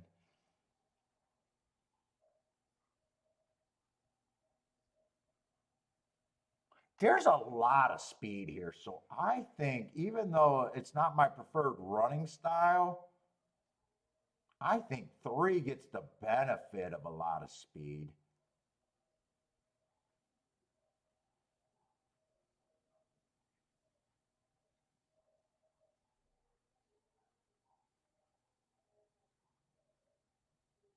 And I even think, depending on, I think 7 would be smart not to go to lead. I think he gets the benefit of a lot of pace. The race is kind of a grab bag. Let's see, if I got 4, or no, 5 horses, I can't even count right. I got 5 horses, 22%, that would all be at 7-2. I think 3 and 7, I got no problem is saying lukewarm.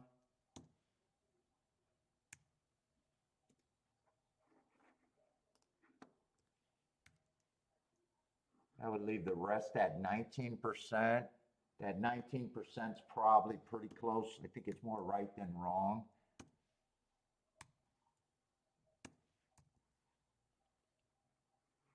That means that 6 is barely an overlay. 7's just barely over bet, but over bet. 5 is still the best thing value, even though I think he's the 4. I just got 4 basically priced right. And who's that asking about the 4? So, just the way I do it, Kashan, Kasun, for me to bet him, I need to get 6, 7-1 with my opinion on that betting board. So 19%, 4-1 to me is the break even point. I just need to get overpaid. But handicap, that's my price. Handicapping, we're just pricing. So if you got a better opinion than him, I wouldn't argue if you thought 4-1 was value. But all of these prices right here are my starting points, and I need probably at least 2 points more to even think about doing win bets. So there's no way I'd be out of bounds even if the 1 wins to bet him to win. Now I could do things in combinations if they make sense, if the combinations are paying. 3, I got 3 priced perfectly, but fuck, I can't bet him to win. In fact, in this race right here, it's almost saying, you know what? 5 is the best thing for me, and I need 5 to get first or second with almost anything. I got a feeling I'm not going to be able to bet that race, though, or want to bet the race at this time. But that's at least my betting board there.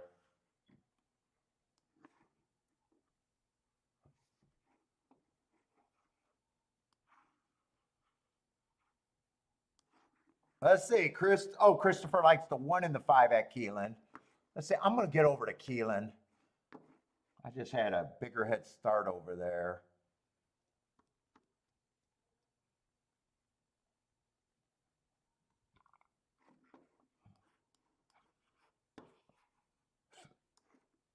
Three and the 8 is scratched.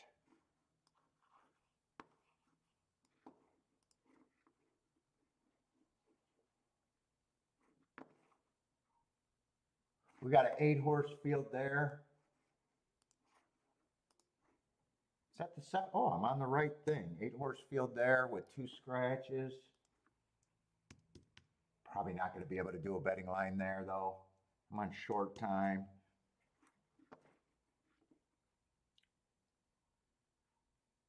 Let's see. We got 2 lukewarm favorites. Well, actually 3, 6, 7, and 10.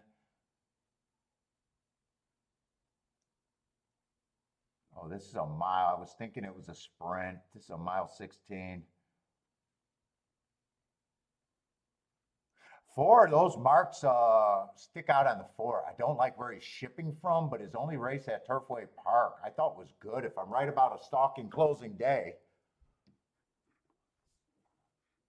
And going too fast to win, at least that's a race where I think you can get upside from.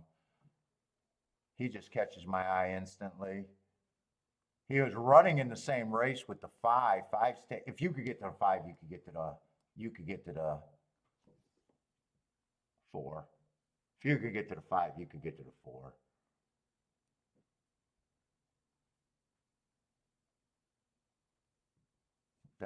They're putting the pressure on. They're loading in the gate.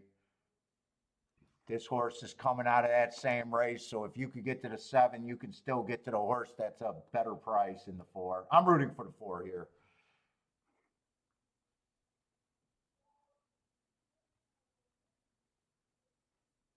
Nine, I'd be worried about someone closing from as far as he does today. Unless he's way closer to the pace and the big year off, I would have to fade him. There is a lot of speed here, a lot of horses out. I think this could be a fast pace right here. 10 has real speed, 4 has decent speed. 6 might go to lead, but obviously I got no bet there either. I'm rooting for the 4 though. 4, I'll root for my long shots that I think have value.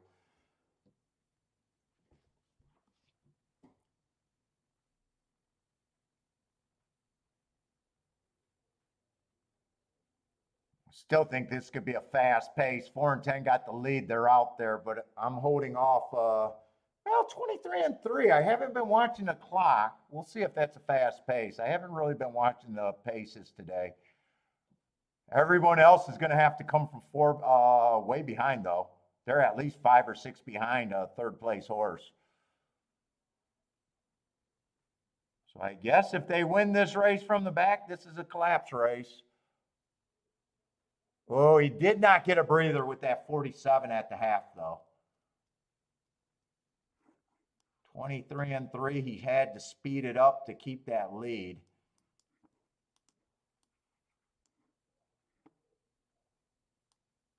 He didn't speed it up a ton, but any speed up you get nervous about. That would be 23 and 2.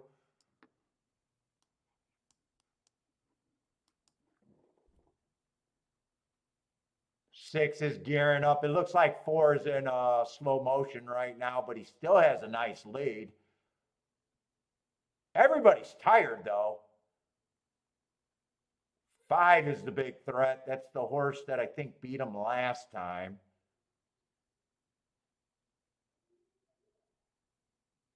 Nice price. I would have liked to do a betting board there, though. My biggest hit ever was in my first pick 6 that I ever played for 60-some thousand, 66,000 is my biggest hit ever, but I'm not a pick 6 player on an $18 ticket.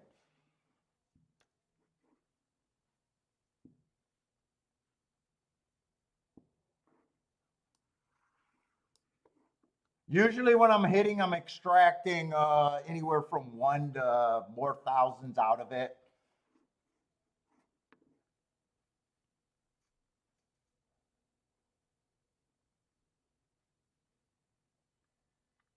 You know, I don't play at the minimums.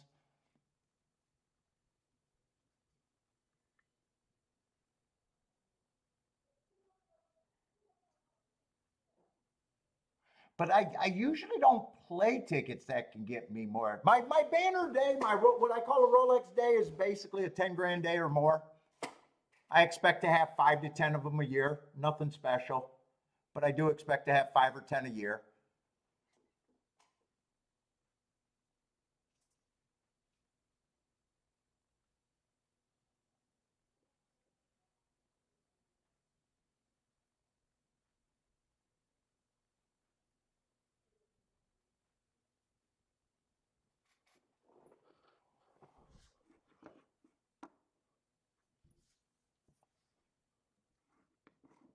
Let's see, and the two favorites got second. So that February 3rd race did play pretty good. 5 was coming out of that. 4 was coming out of that. He managed to get fourth, but was no threat for the win. I think another horse was coming out of that.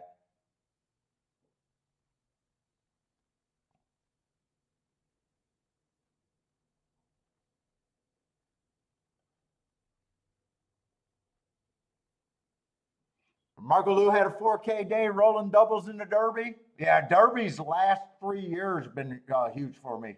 A Rolex day each day, at least a $10,000 win each day. Never on the Derby race, though. Never on the Derby race.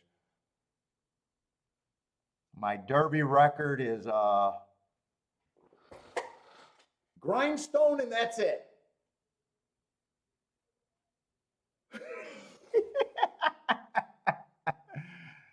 No, that's not true. Grindstone I had winning, and I had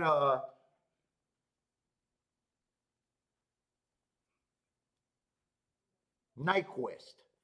But Derby is always my smallest bet of the day, generally. I usually, man, usually my fucking Derby bet is $60 or under. It's usually by far my smallest bet of the day. It's token. It's mostly token bets on Derby.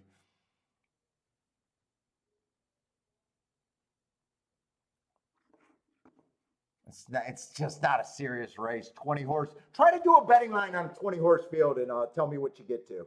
It's really tough. My philosophy with the Derby, 10 to ones are chalk in a 20 horse field. That's no better than hitting a 7 to 2 on a regular day in a 6 horse race. So, when I'm playing most derbies, other than Grindstone was actually my first derby I ever played, my first or second year of playing races, where I had no common sense about value or anything. I think he was 7 to 2 or something like that. I don't remember him being a big price at all. I would never play a horse like that in the Derby these days. I'm looking for 30 to ones and 50 to ones, that kind of stuff. So my record in the Derby, only having one shot a year, is never going to be that great.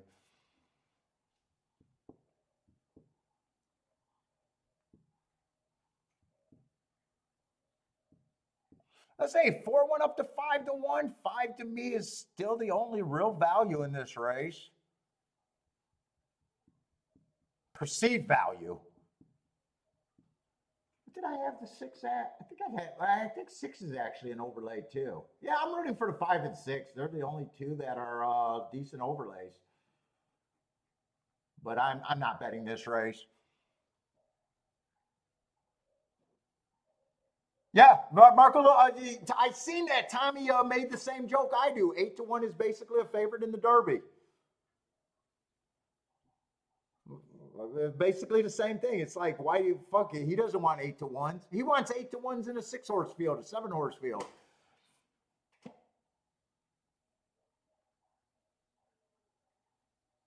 Shit, last year, fucking I had Mage and played Mage in the combinations, missed the exacta, and Mage was too low for me to bet a win ticket on. You know, he was, I think, the only horse that I keyed in the exactas. And I think he was what, 16 to 1?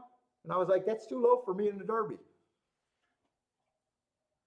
Let's see. 4 gets the lead, but yeah, it's going to be pressure with the 1. It just depends on what this first call is and if one of them can survive.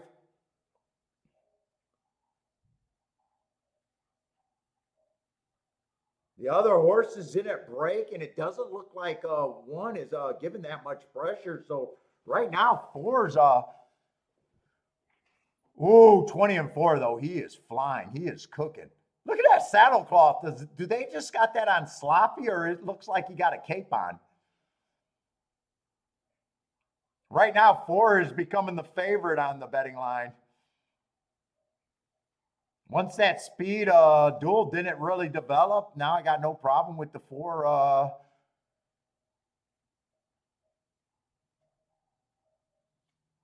3 still got a shot, but the race is over. 4-3. 4-3-7. So I definitely don't mind that betting line. I definitely don't mind sitting out. Nice call. Was it Franco that liked that horse? Was it Franco or someone else with close to that name? Too bad you got 3 to 1 though. I seen his price go down.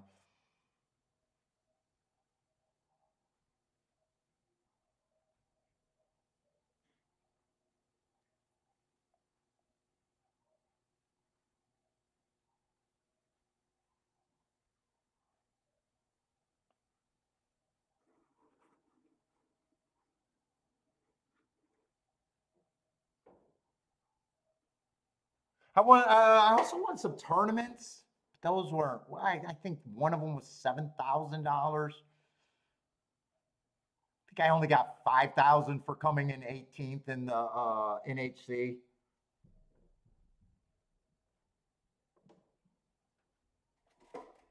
Bunch of like small, couple 3,000 and under cashes, a bunch of them. But those aren't, bigger hits.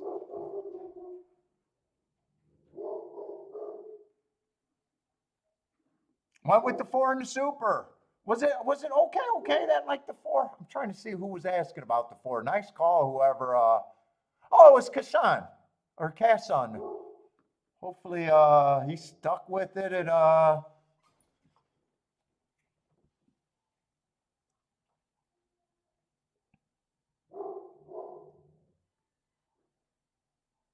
4-3. I think the value of the exacta, even though I think that exacta was hittable in $9.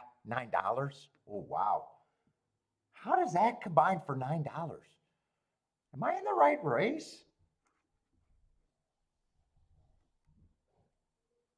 Wow, 4-3 is only $9. Oh, yeah, I seen who was asking about it. Yeah, he had a nice call. Nice call. Hope I didn't talk him. Well, I didn't say anything to talk him off of it.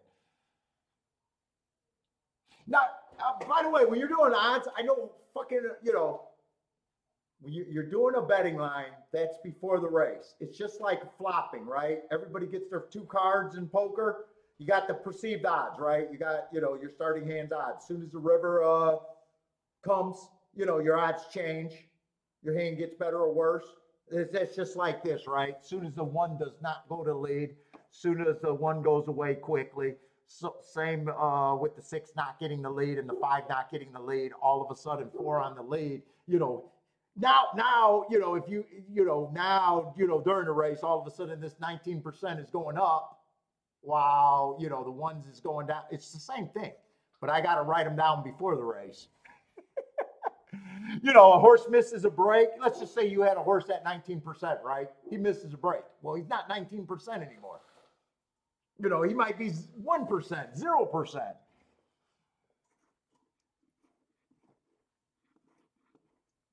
It's just like in poker. Your hand changes as more cards come out. People don't realize that. Like, they complain about a 3 to 5, they stiffed them to beat a 3 to 5. Well, Not if he got a trouble trip. His odds are not 3 to 5 anymore.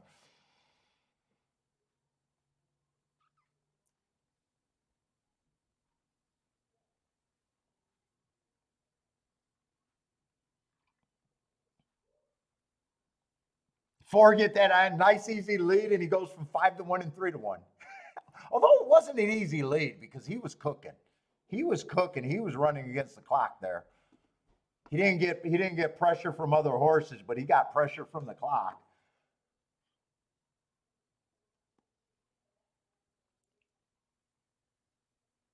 Let's see. I think this 5 at Keeneland came from off the pace. Let's see, Aqueduct, if you guys got to play, throw it up there. Greer got one, the 3 horse.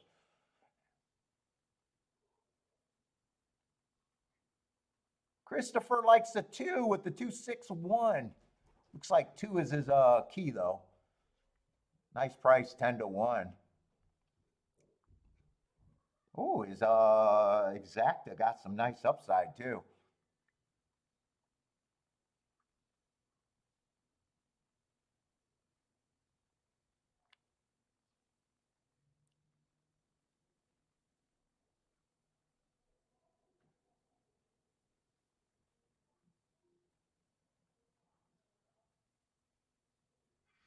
I got no thought. I don't even have a format, Aqueduct. If people in the chat room can type quick enough, but I can't even help at Aqueduct. I can't help or hurt at Aqueduct. How about that? What's up, Frankie888? What's up, man?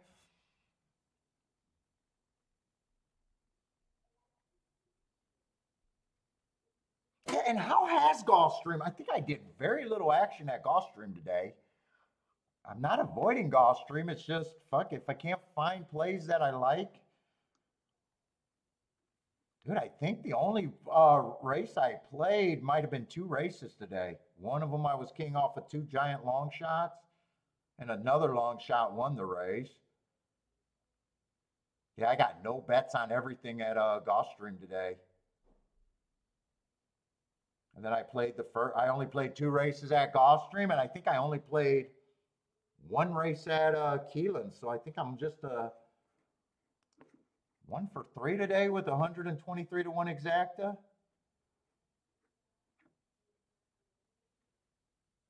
I think that's all I did today. And having a really good day. Came out of my slump with style at the very least.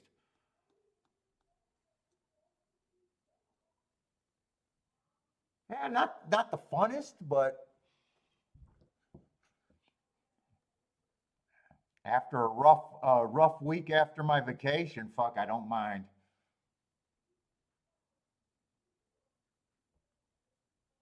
Let's see. Christopher's 2 got the lead. Let's give him a slow pace here. 23 and 2. I don't know. Is this a route? This is a route.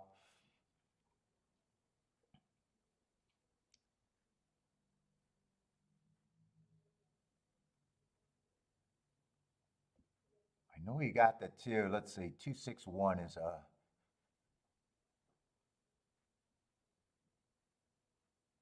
Two's still there. He's getting hounded by the favorite, but he hasn't given up yet.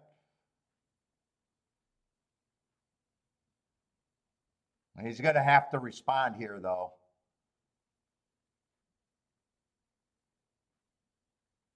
He's trying, but the favorite looks like stronger than him. 3's coming on. Looks like 3's going to get second. But this looks like a 4-3 exacta. 4-3-2 for the trifecta.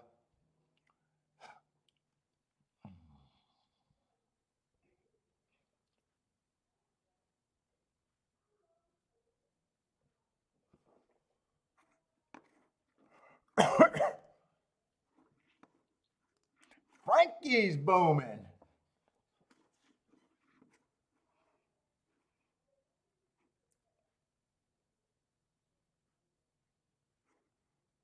Let's see. OK is rolling with another pick 4 at Keeneland. Let's go. Got his other legs up there. Good luck, okay.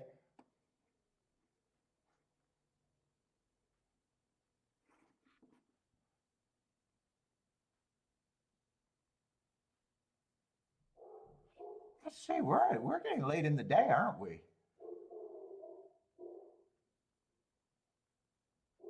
Ah, man, it's hard to see how many horses are at Keeneland. I just see a million scratches. Looks like a 6-horse field.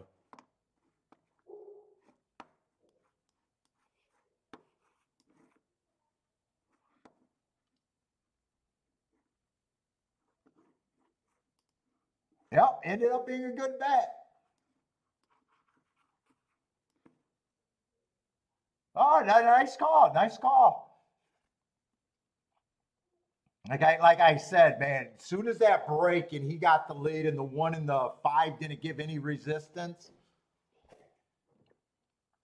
it was all him against the clock from there on out.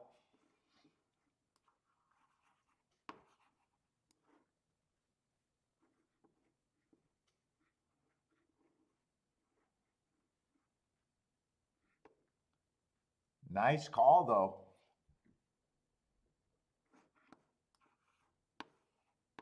Too bad you didn't get the 5-1, though. All the betting happened fucking during the race, it felt like there.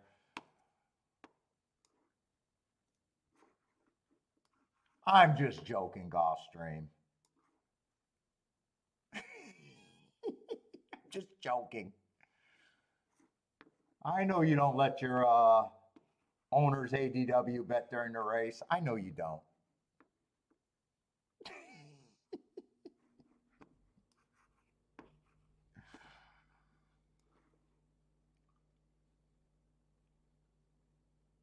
Oh, we got a classier side of an allowance 3X race, I'd say.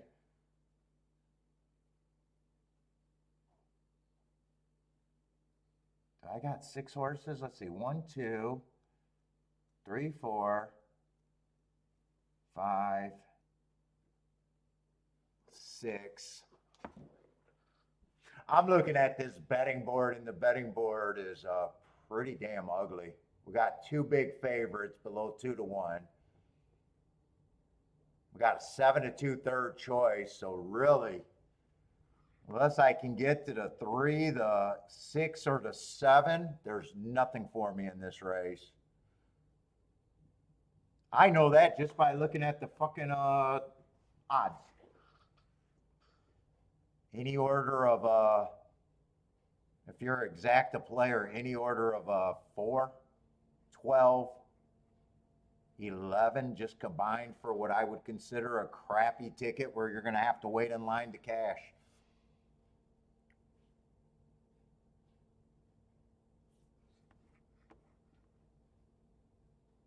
Let's see, we'll start with the 12 because I'm there.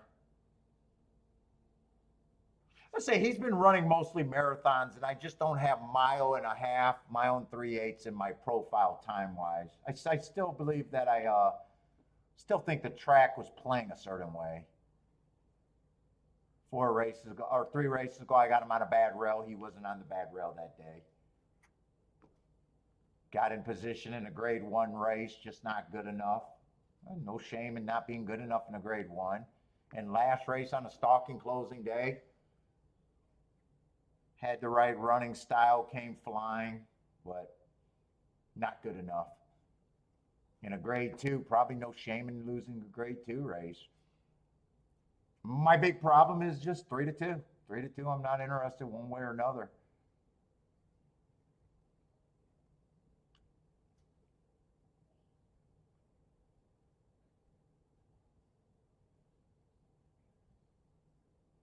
Let's see. No, I am not going on another cruise. I came back and I lost all my handicapping in the seas.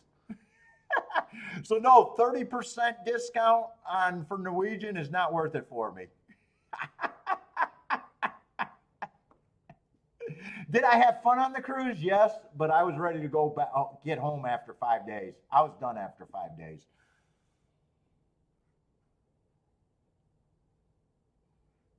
My mother-in-law loves Norwegian. I think that's who she sells with. We were on the Royal Caribbean.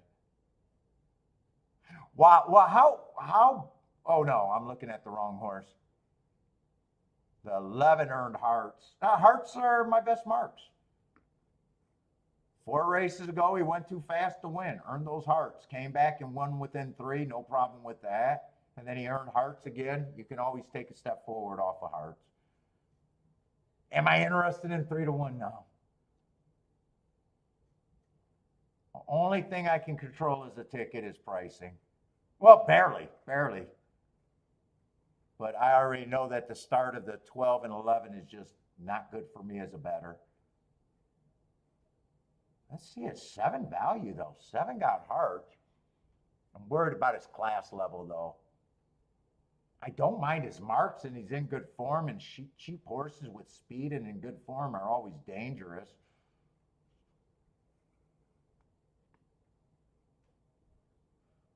Four races ago, I got a bad rail closing day. He was matching strides with the fastest winner while on the lead, running against the bias, and still won that race. I think that's a very nice race at the very least.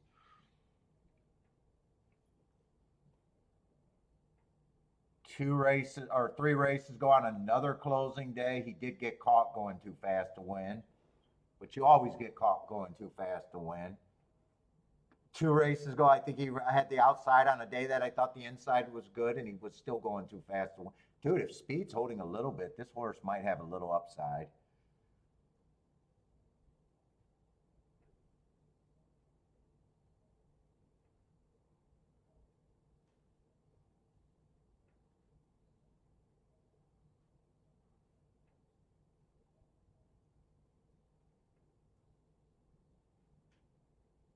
Yeah, that's all it was. Smoking every day. Every port was just shithole.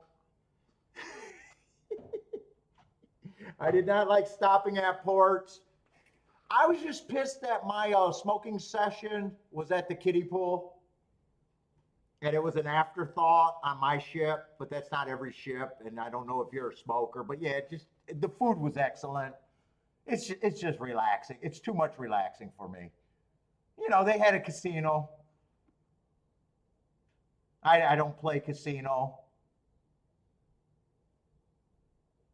I'm not interested in this race myself. I'm just not interested.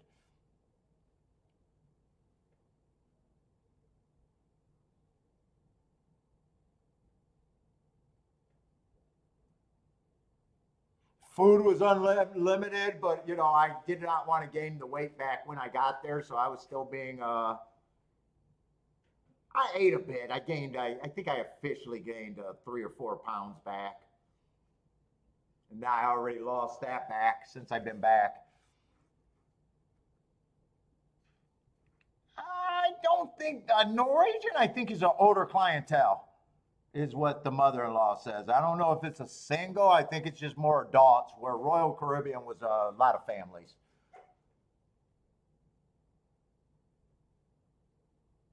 Yeah, I mean, I prefer. If you ask me if I prefer resorts. I hate the drink packages on the cruise, but that wasn't a big problem. It's just what you want to do, really. I'm in no hurry to go back, though. I'm done with cruises for another couple years, probably. The shows were pretty good. They were like Vegas light. They were pretty good. They had shows every night.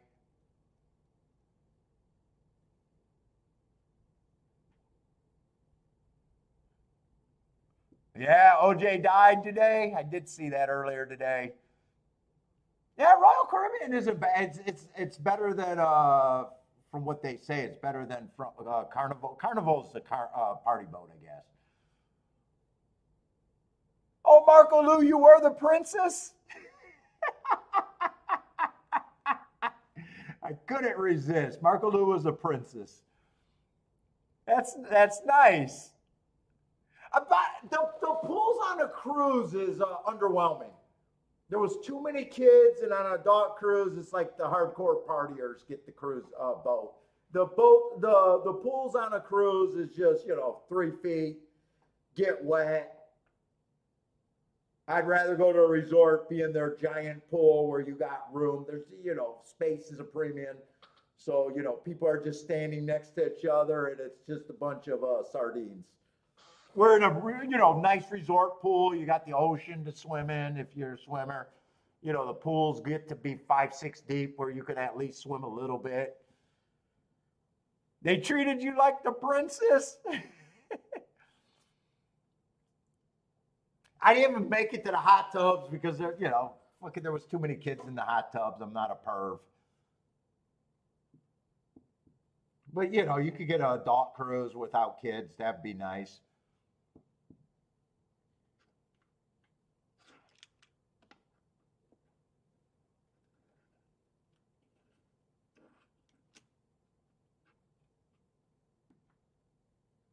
Let's see. Jay Brumack Keelan likes the 3 to win. Ooh, I think there's some interesting long shots here, but I just don't think I'm pulling a trigger here. It's mostly just the hard horses.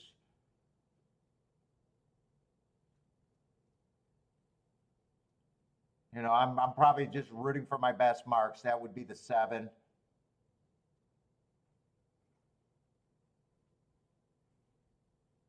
And the 3 at those prices. 4 got pretty good marks. I mean, you can't do better than being fastest winner of the day. Last 2 races, he was fastest winner of the day. But I don't think he gets a clear lead like he did in the last 2 races, though.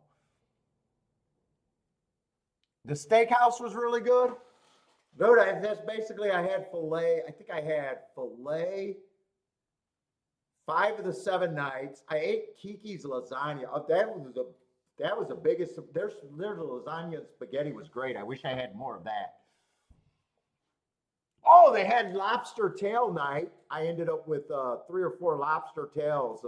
Kiki's lobster tail. I got 2 for myself. Kiki's lobster tail and the mother-in-law of my lobster tail. So I was loaded in lobster tail.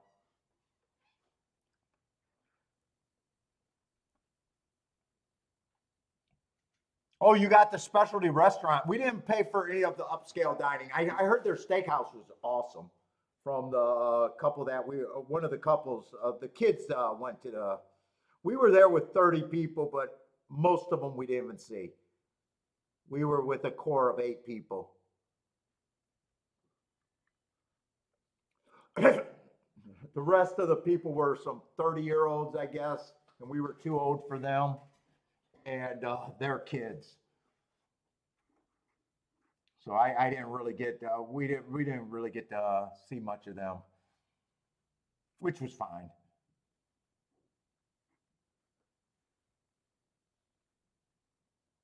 I'm not even interested in enough in this race for a betting line, really.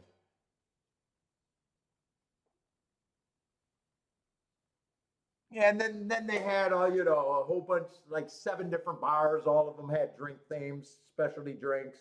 They had a rum bar, whiskey. I didn't like that they had the specialty drinks, separate menus at each bar. Kiki wanted this drink, I wanted a whiskey drink, but we were in the rum bar. And for some reason, they couldn't make the specialty drink that I liked.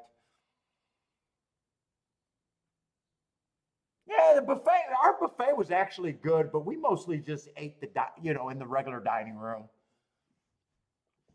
I'm not a big buffet person. We were doing like lunch and breakfast and buffet if we did lunch and breakfast. But every dinner we were mostly in the main dining room. Yeah, it was easy. It was nice. But if you like, I'd rather pay for the resort. So I got an upgraded room in when I go to a resort, I get the upgraded room, and when I go to on a cruise, I get the upgraded room. And it's just a room, even an upgraded room on a cruise is still 400 or 500 square feet, really small. The balcony, we had a balcony view. It was just 2 people, and you couldn't smoke on it, but it was just enough for 2 people to sit in a chair with a little table in between them where in the same the equivalent of being in a resort and paying for an up room. You know, you got a suite there, you know, with a living room. You got a huge shower. You can actually fuck in the shower. You can't even get a boner on the cruise in the shower. You'll open up the door. You know, you just get more space on a resort. You know, in a resort, I get a hot tub either in my room or on the balcony, private hot tub, or a swim up room from the pool. You know, so if you're up and then you get a you know in a resort you also get like for those rooms you would have got like premium lounge, you know, where they have snacks out all the time just for the people that got the upgraded room, where they got snacks out and maybe premium liquor. You know, you got extras there. Where on the cruise you didn't. Well, they did have higher scale rooms, but those would have been even another step up. But it wasn't bad. Now, my the aunt and uncle, they slept with the door open to hear the ocean. They had the same balcony room on the same floor, but it got too hot. And on the cruise line, if you had your sliding door open, the air conditioning shut off, so I wasn't able to do that. Let's see, this is going to be the 4 winning, so it's just kind of what you. Now, I do think the food is better than going like to Dominican or Mexican resort. You know, like the pizza. The pizza was the pizza we're used to. It doesn't have like, you know, where it's, you know, it's pizza in Mexico, but it's a little off. It's off. They use different ingredients.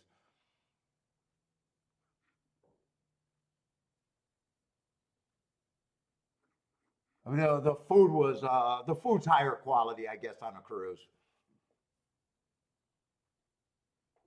Let's see, four. One of the favorites won, and then six got second. So the exacta might be useful. I wasn't paying attention to a race, so I don't know if four got the lead right off the back and didn't get pressure, or if four turned away the pressure. Oh, I thought six got second. Wait a minute, the three did get second. Oh, those are the three best marked horses, actually, or two of the three best marked horses. Oh shit, that exacta was probably more catchable than I thought. I was rooting for the three and the seven, so three and the seven would have been the keys. Three went up to 19-1, so that exacta might be over 30-1, maybe even 40-1. 4-3 is 26-1, not as high as I thought. I thought six got second, three got second, so all right. I don't mind that result because I thought three and seven had a little bit of upside there. J Brum's booming with the place bet on the three. Fuck, and I didn't realize. I got you guys know me when I get distracted.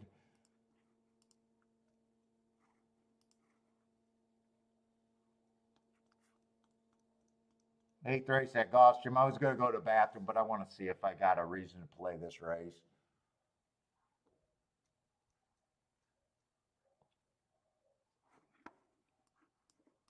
Now on the turf, they're on the turf. I don't know if I've seen any turf races today.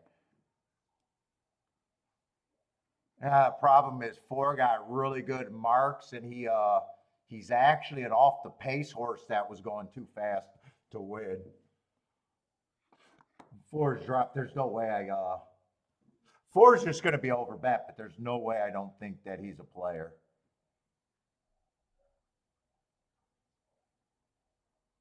And four.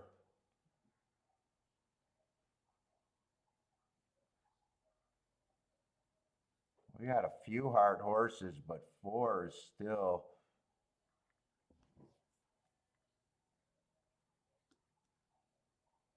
We got a lot of hard horses here, actually.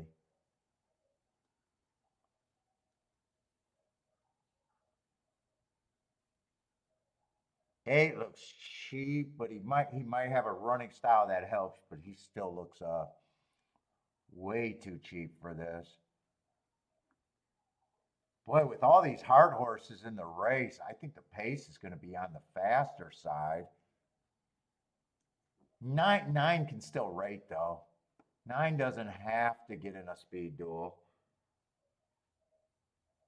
10 got hearts and he can rate. 4 can already rate.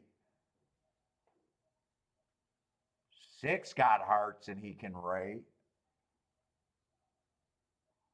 6 is on the cheap side, but hearts at 30 to 70 to 1, I would not. He's definitely an overlay, even if he got a small percent.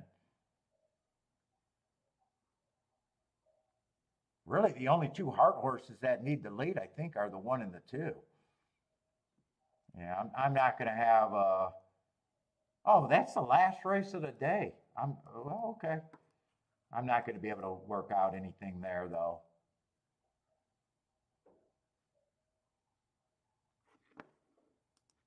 Nine for you, Marco Lou. Ooh, 3 to 1. You're on a 3 to 1, huh?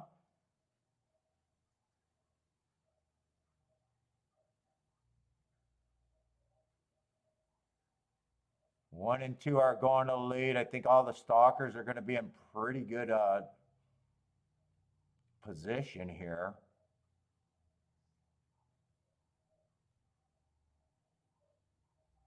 I'm rooting for the 6 on the heart horse. He's a big long shot, but man, he's the easiest way to get the giant ticket here as a bettor.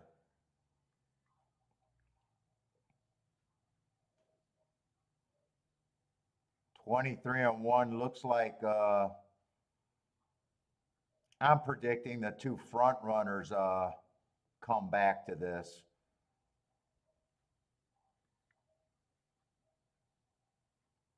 Let's see, Marco Lou's cheering for 69. Yeah, I cheer when I get 69 too. I think he's on the cheaper side. 6 is on the cheaper side where he should be long. You know, coming out of $8,000 races.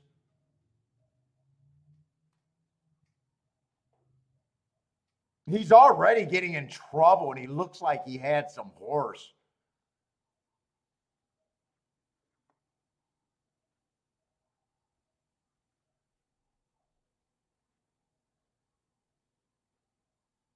Well, 4 is going to get beat out of second, so I think this exactly could be good. I don't remember what the 3 was. 3 could have been a hard horse or might not have been. Yeah, 3 had a hard 4 back.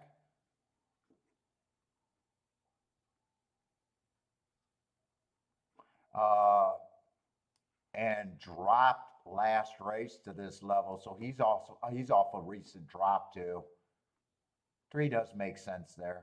3 makes sense. I thought 1 and 2 would get burnt out. 3 was another horse that earned hearts recently that could stalk. Who was a 7?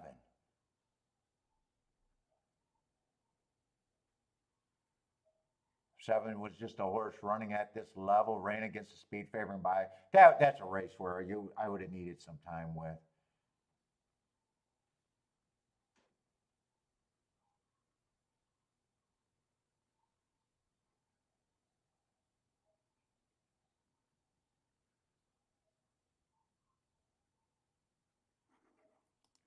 $500, almost $600 for that place ticket. Nice, J Brom.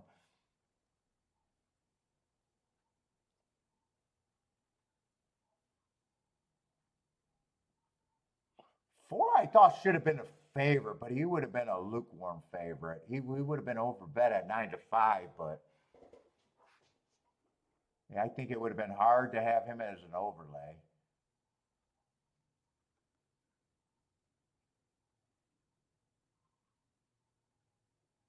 Three probably would have been like a 5 to 1.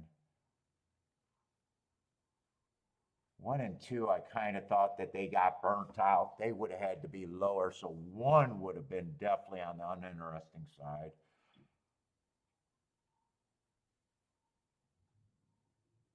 Six would have been like a 4 or 5%, just an overlay at that 99 to 1, just an overlay at that price, but a very small percentage.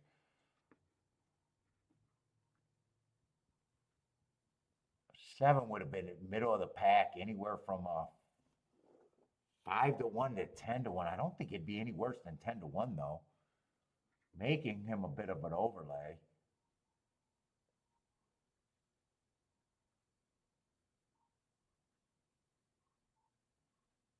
Really, the 2 1 race samples make him a little over, kind of harder to see, but that's not a bad race. 3 races ago, average, 1 tick slower than Matt Strides with the fastest winner average, and last race, closing into a speed favoring day. I don't think he's worse than 10 to 1.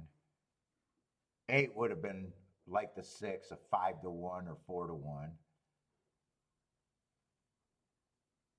9, I never thought 9 was 3 to 1, but maybe 5 to 1.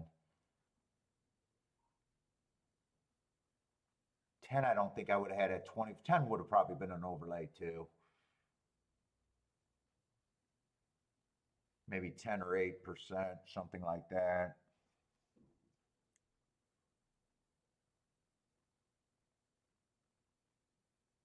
Yeah, 3 would have probably been 5 to 1. It's just depending on who you key off of there. You couldn't link up the. I could see myself actually keying off of the 10 there.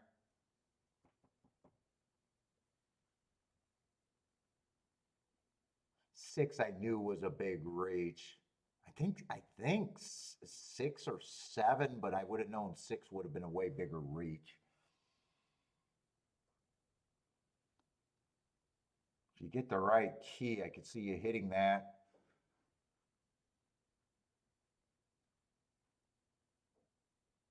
At the same time, you could miss that.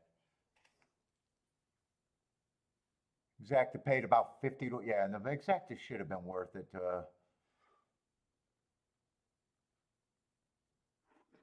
Let's see, Aqueduct. So Gulfstream is done. Gulfstream I just can't find very many plays there. Part of it, I don't know if it was all, but definitely part of it was not a lot of time between races with those two at the same time. Although I'm not sure there's many tickets that you could have had at Gulfstream. What were the results at Gulfstream? I might want to look at that if I got enough time.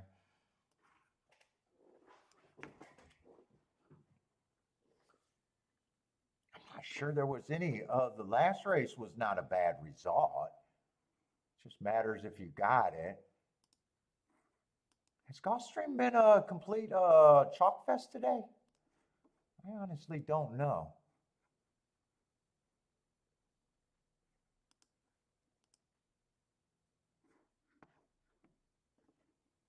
Let's see.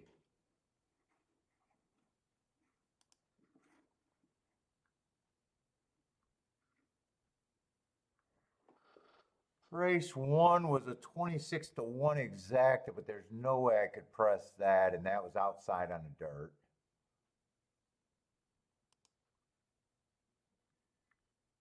Second race was a 20 to 1 exacta. I don't even think I got rid of the form. I don't think I played that. I think I only played 2 races today at Gulfstream. That would have had to be pressed perfectly, but $20. If you press the hell out of it, it's okay. If you get it for $10 or $20, it's not good enough. Third race was terrible, but that was a small race. Fourth race was terrible in the exacta. Fifth race, that $39 horse was actually catchable. And that's the horse that I said could be played, but I didn't look at the odds for some dumb reason. That was a race where I took 2 long shots. That exacta was beautiful, but I can't hit that exacta. So the best I could have did was a win ticket there. And then a $6 exacta, shit. $9 exacta, shit. It's 53 to 1 exact. It just I would have had to do a betting board, and I would have had maybe not. So what was that? Really, two races with really good exactas, and then some of the exactas were just acceptable if you could have pressed it enough, and the rest of the races were pretty much just shit, right? So it's just getting hard to find plays at Gulfstream, really. Oh, Elliot, Gas with a nice call.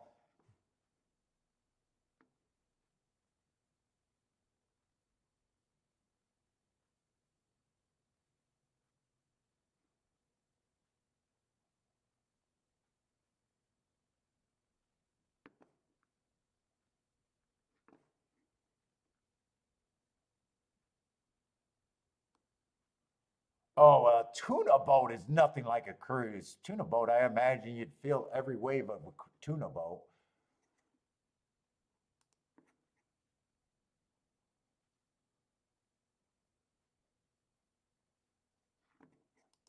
Let's see. Kathy's booming over there at Aqueduct. There's an objection.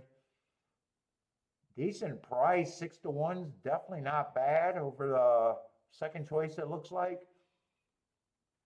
They're going to make you sweat, Kathy.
They're going to make Kathy sweat.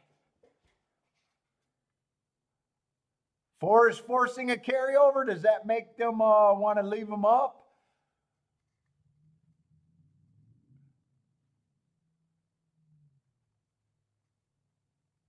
I shouldn't go into decision making, but does that make them want to leave it up? Hey, we got a carryover.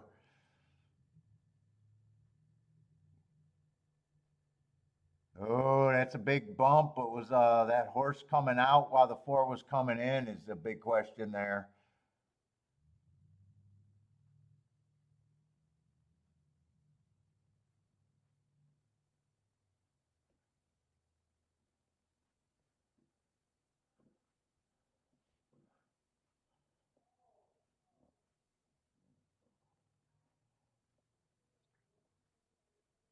Checked them pretty hard, but I'm wondering, so it looked like the inside horse was drifting and the middle horse drifted a little bit and 4 was coming in.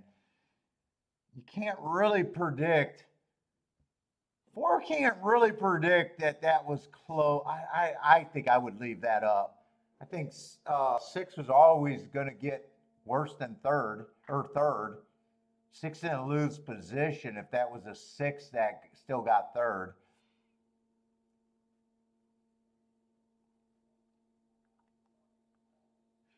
New York, we're going to leave it up because Kathy has it and would like to have a carryover on the weekend. This is the accounting department. This is the accounting department. You got to leave them up. So these people chase that pick 6 carryover tomorrow. Ah! The accounting department won the accounting department along with Kathy got left up.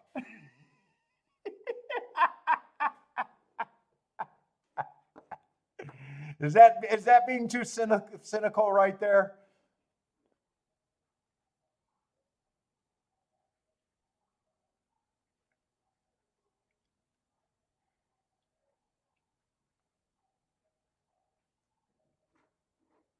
The director of sales on the line, Marco says. Hey, Marco Lou, you got to jump on Twitter right now to see if that's what everyone on Twitter is instantly saying. Yippee for Kathy, says Elaine. Keep the 4 out. We want a little bit of extra sales this weekend. That's the horse racing cynic right there. They're going to leave them up because it's a carryover.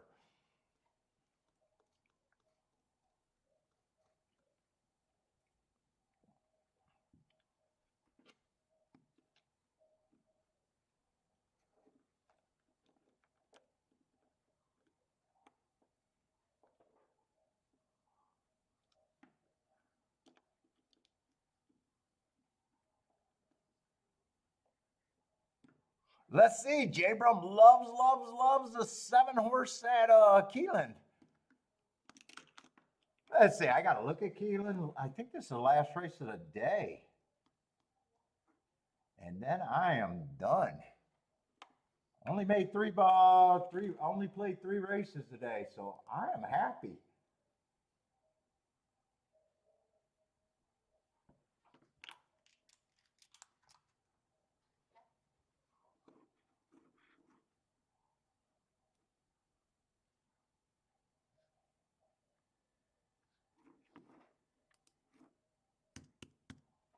And now I'm off to a good week. With that hit.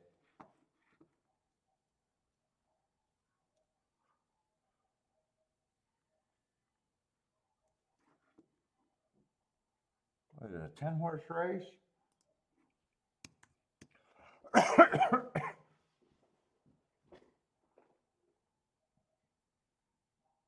Oh, 5 scratch too. So what is that? Going to be a 9-horse race, I guess?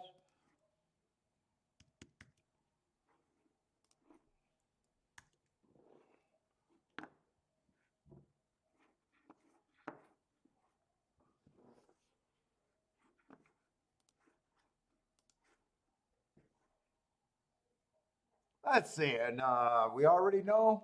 Well, no, there is a favorite here. I thought we had a bunch of lukewarm favorites. Wait a minute, the 10 is 7-5, so we do got a single favorite. And then there's pay raises.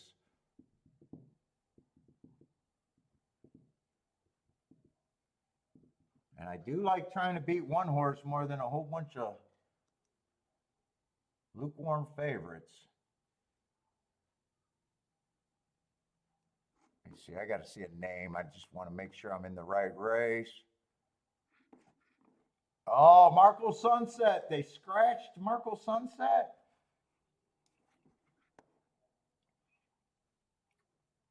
See, and they scratched the 1 horse.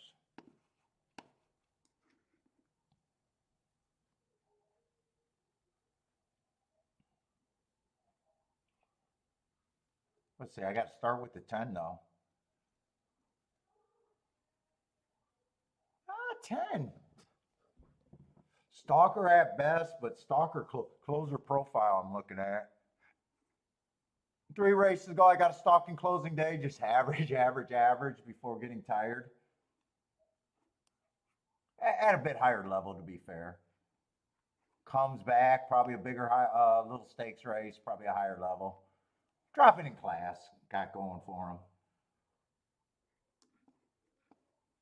2 races ago, I got an early pressing day. He was a closer. And last race, I got an inside early pressing day, ran with the running style, but they finally decided to drop this horse.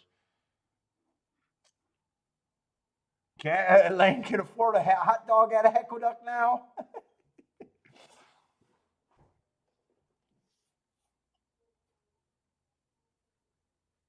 I'm not sure what I think of this horse. Dropping class makes him a little bit better.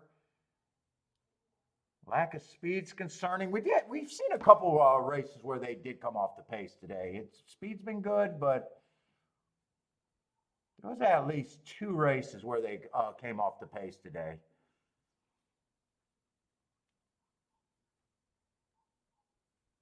Let's see. That's not the one. Let's see. 1's out. what is this? $20,000 claimer. Mile 16. Oh my God, I'm tired. Yeah, two, I'm not sure really what I think about them. 3 races ago, stalking closing, just day, just average match strides with the slowest winner average. Got in position, ran third. Kind of the right running style that day. Next race, I just got him too slow to do anything. And last race on a stalking day, he was 1 tick slower than the fastest winner, average.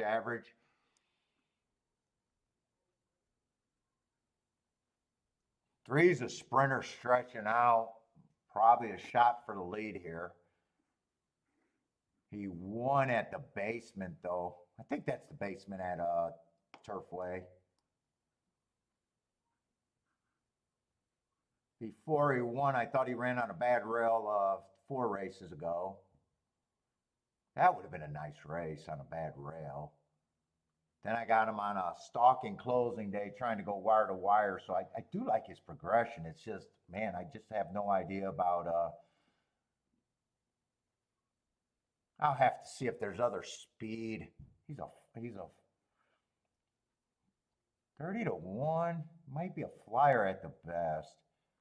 Let's see, we got the 4-horse, another sprinter stretching out.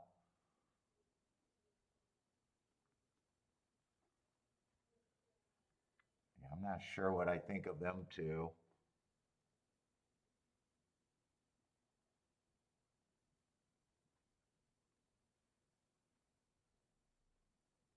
Six is coming from Fairgrounds. Off of 2 1-race samples. Then I got him winning on the slowest pace of the day, going wire to wire. Doesn't sound like the hardest trip. I'm not really sure if he's a speed horse, if he's a stalker or what. Man, I'm looking at that.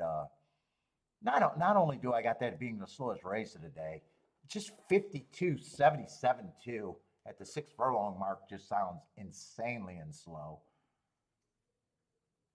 Yeah, I don't know about 9 to 2 on him.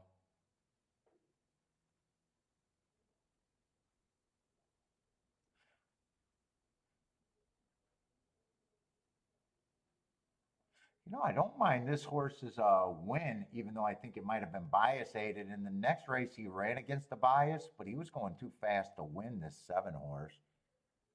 I don't know about 4 to 1. I don't think I'd be getting paid at 4 to 1. I don't think I'd be getting overpaid at 4 to 1. 8 at 15 to 1. I like his marks. It's just depending on what this pace is going to be. He was a little cheap. This horse got some decent speed. 3 races ago, I got him getting the lead, going 1 tick slower than the fastest winner, average while running second. He comes back, goes too fast to win, earned the heart, and then he comes back again and wins off of that race while going decently fast, while actually stepping up after being in the basement that time. 14 to 1 is at least an interesting price at him where it might be an overlay.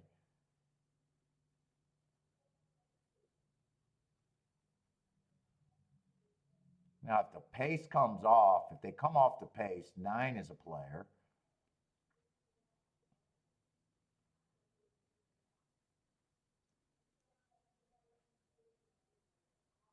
10 probably is the horse to beat with this class, just on class alone. I can't get rid of him.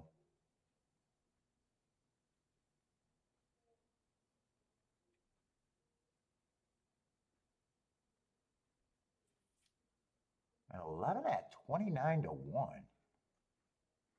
Dropping in class a bit.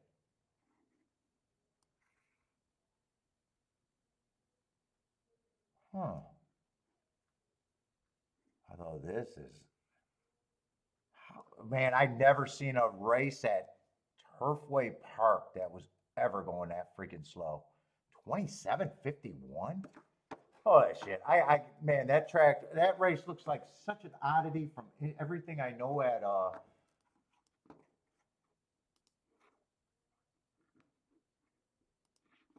Turfway Park. That race just jump. That pace just jumps out, and that means they would have been going 26, 26, 50 and 4. What kind of fucking boat race was that almost? Was that 3-1? What fucking boat race was that? Yeah, it was definitely the slowest race of the day on a day that I thought the inside was good. God, that could be. Was he on the inside? He was on the inside, though. Okay, let's see. I do think I could give him a number where I still think he's an overlay.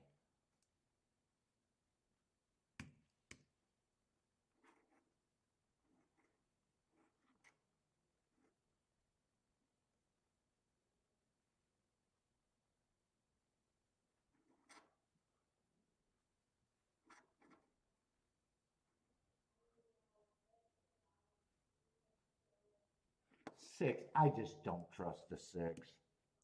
I'm off the six.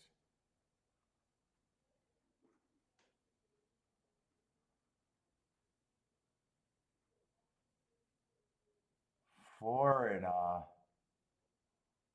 yeah, 4 and 3 would have to get everything perfect, and I just don't think that they will.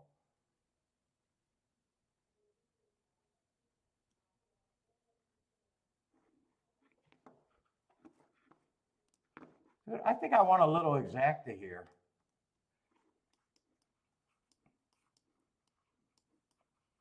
If I can even get it in.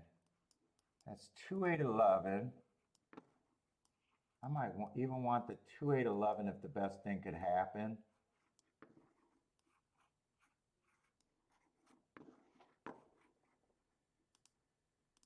I'm not going to be too aggressive here. Yeah. Actually, I'm playing the 10 okay. I want both of those in. I'm pretty sure it was a 2-8-11. It better be the 2-8-11. Give me that box. I want both tickets. Ah, come on, come on, come on, come on. Give me a click. Give me a click. All right. We good. All right, so only 4 races I bet today.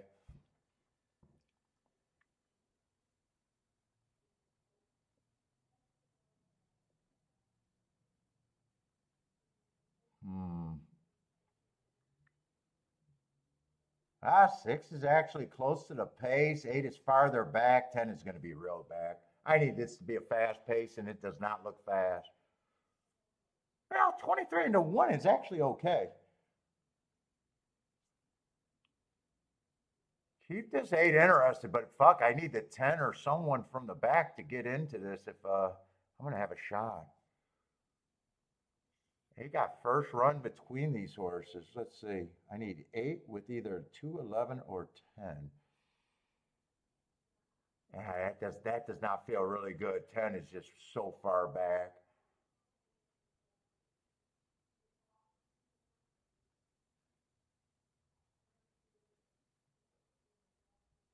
Come on, 8. I need 8 to win this race and 2 to somehow get second. I need 9 to go away. I think 9's a problem. But 2 is actually running. Come on, 8. Win this race for me. Nah, I think 9's running better than the 2. 6 still hasn't won away. Come on, 8. One more time. Nah, 8's done.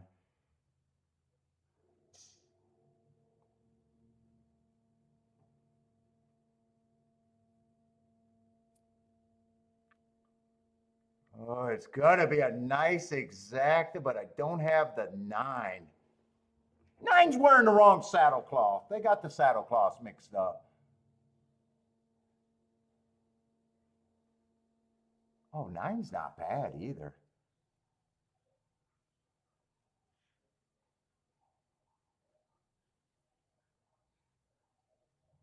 Nine's dropping a little bit in class.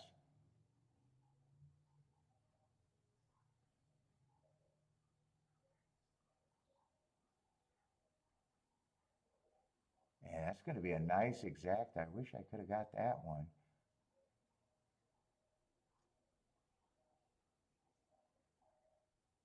Two ran good. Two ran good. Boy, I didn't eliminate the nine either. I didn't eliminate the nine.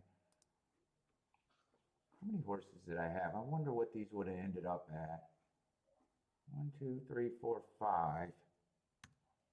That would be 19%, but I do think that the 10 gets more. Lukewarm, I said. Let me just say 28% and don't divide the rest of them up. What does that leave the rest with?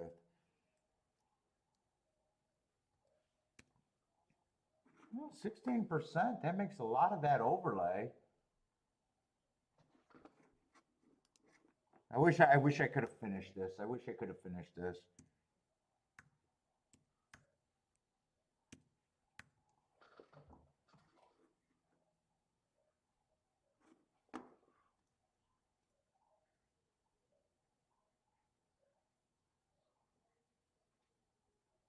And who did I use?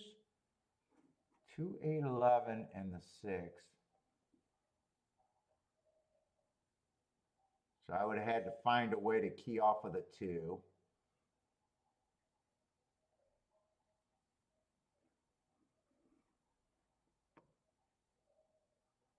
I would have had to decide I like the 2 just as much as one of those 2 horses. I don't key off the 3. And I would have had to find a way to get the 9 in, which could have happened.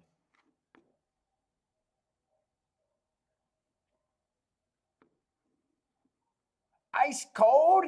Oh, that's the best way to hit it. 72 to 1? Well, fuck, you better have made your month on an ice cold. I hope you made your month, long shot, Louis. Nicely done.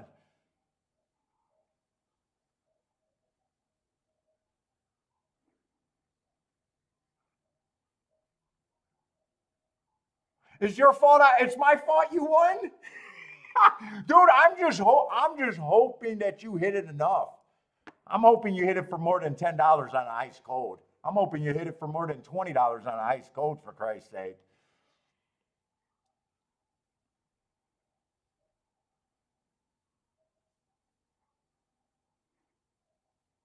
I mean, if that's the best way, I mean, without a doubt, that's perfect ticket construction. That means you got to have it. That means you got to have it.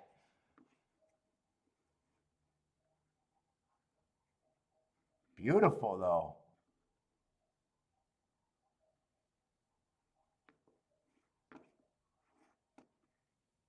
Yeah, I'm even wondering if I could have got that wide. I think I could have, but there's definitely some decisions I would have had to make.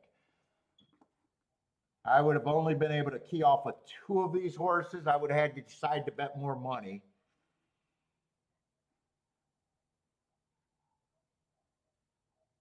If I key off of 2 of these horses, or do the 3-horse exacta box, then key off of 2 of these, and if 2's one of them, that's the scenario, but I'm going for the race. If all of that happens, I'm definitely going for the race. I still thought that's a 10, not a 6. It looks like a 6 to me. I want to make sure. I could have still did this ticket. I could have still did this ticket. Let's just say I landed on the 2 and the 8 and not the 9. Because, or not the 11, because 11 is 7%. See, I only want the 11 with the 2 and the 8, and I only want the 11 with the 10.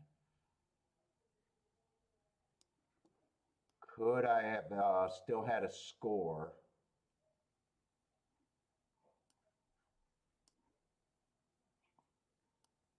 Ten, I either bet more, or 10, I either include again. 10, I either bet this for more.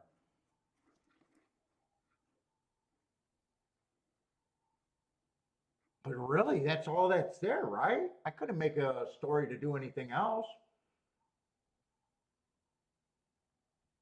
I would have had to drop the 11 other than this bet, but this bet I'm playing for less. I could already play that for more, so I don't have to have the 10 there. So this is actually the last ticket. And it could have been even 211. It's just deciding. I just don't key off the 3 horses there. I could key off the 3 horses with the single. Eh, that's all right. That's all right. I didn't want to put that much money in the race. So.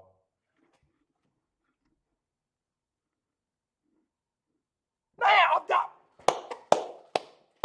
Long shot Louis says, I can lose every race for 3 days.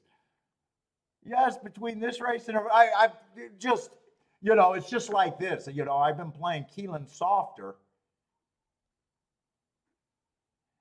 But if you believe that I'm not super happy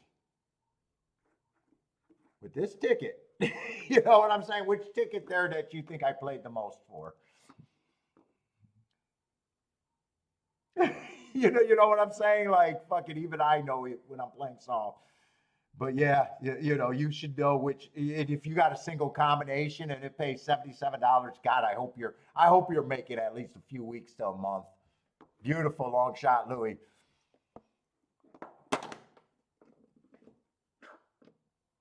Yeah, he was in position. He wasn't good enough. 6 and 7 was there. I did not believe in the 6. I took a strong stand against the 6. Remember, he was 4-1. 6, even though it looks like I could have threw 6 in 6, I was anti-6.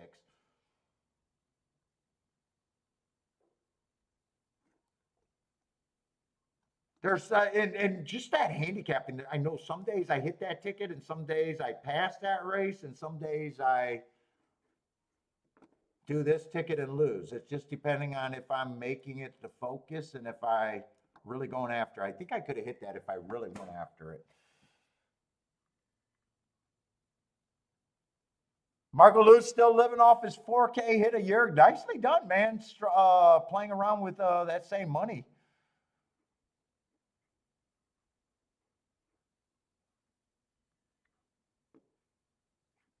There's something to say, even if you can lose a low percentage, less than 5% takeout, or break even in a gambling game. Fuck, there's nothing wrong with that. Yeah, yeah. But when you got the opinion and you got the betting board, you know what tickets you could have made. Fear stops you from making, or fear or whatever. What ifs? Just like yesterday, I had 3 spots. I sat out on all of them. They were all good spots, and I didn't play any of them, which was bad. And why fear, doubt? You know what I'm saying?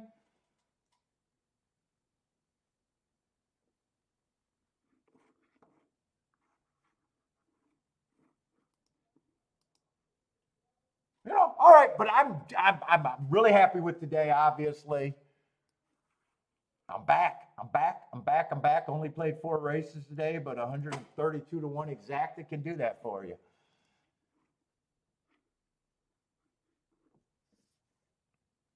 Yeah, see, Marco, I thought when you were tightening up in your play, I thought you were going a different route of betting more with less plays. I thought was what I was thinking, because you used to be a lot more active for a while.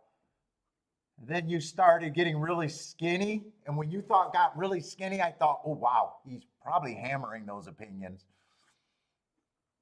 But the important thing is just making it through and growing each year. But everybody, thanks a lot for hanging out with me. Tomorrow's going to be Oaklawn and Keeneland.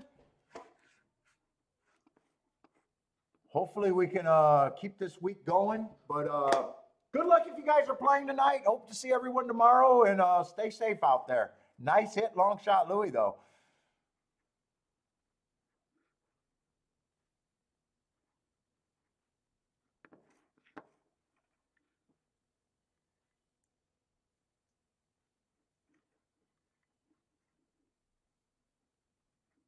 Oh, you think that's hammering them on your bankroll? Might be fair. Might be fair. I just had that opinion. I was like, oh my God, did he hit that? That exacta, I was hoping you'd tell me how much you hit it for. I was like, did he hit that exacta for 20, 40, $50? Dude, I'm always hoping for the best. I'm like, oh God, I hope he, when Joshua had his $40,000 hit, you know, and then he's complaining about a fucking 20% return the next month. I'm like, you're an idiot. But everybody, take it easy. Hope to see everyone tomorrow. But I am done for today.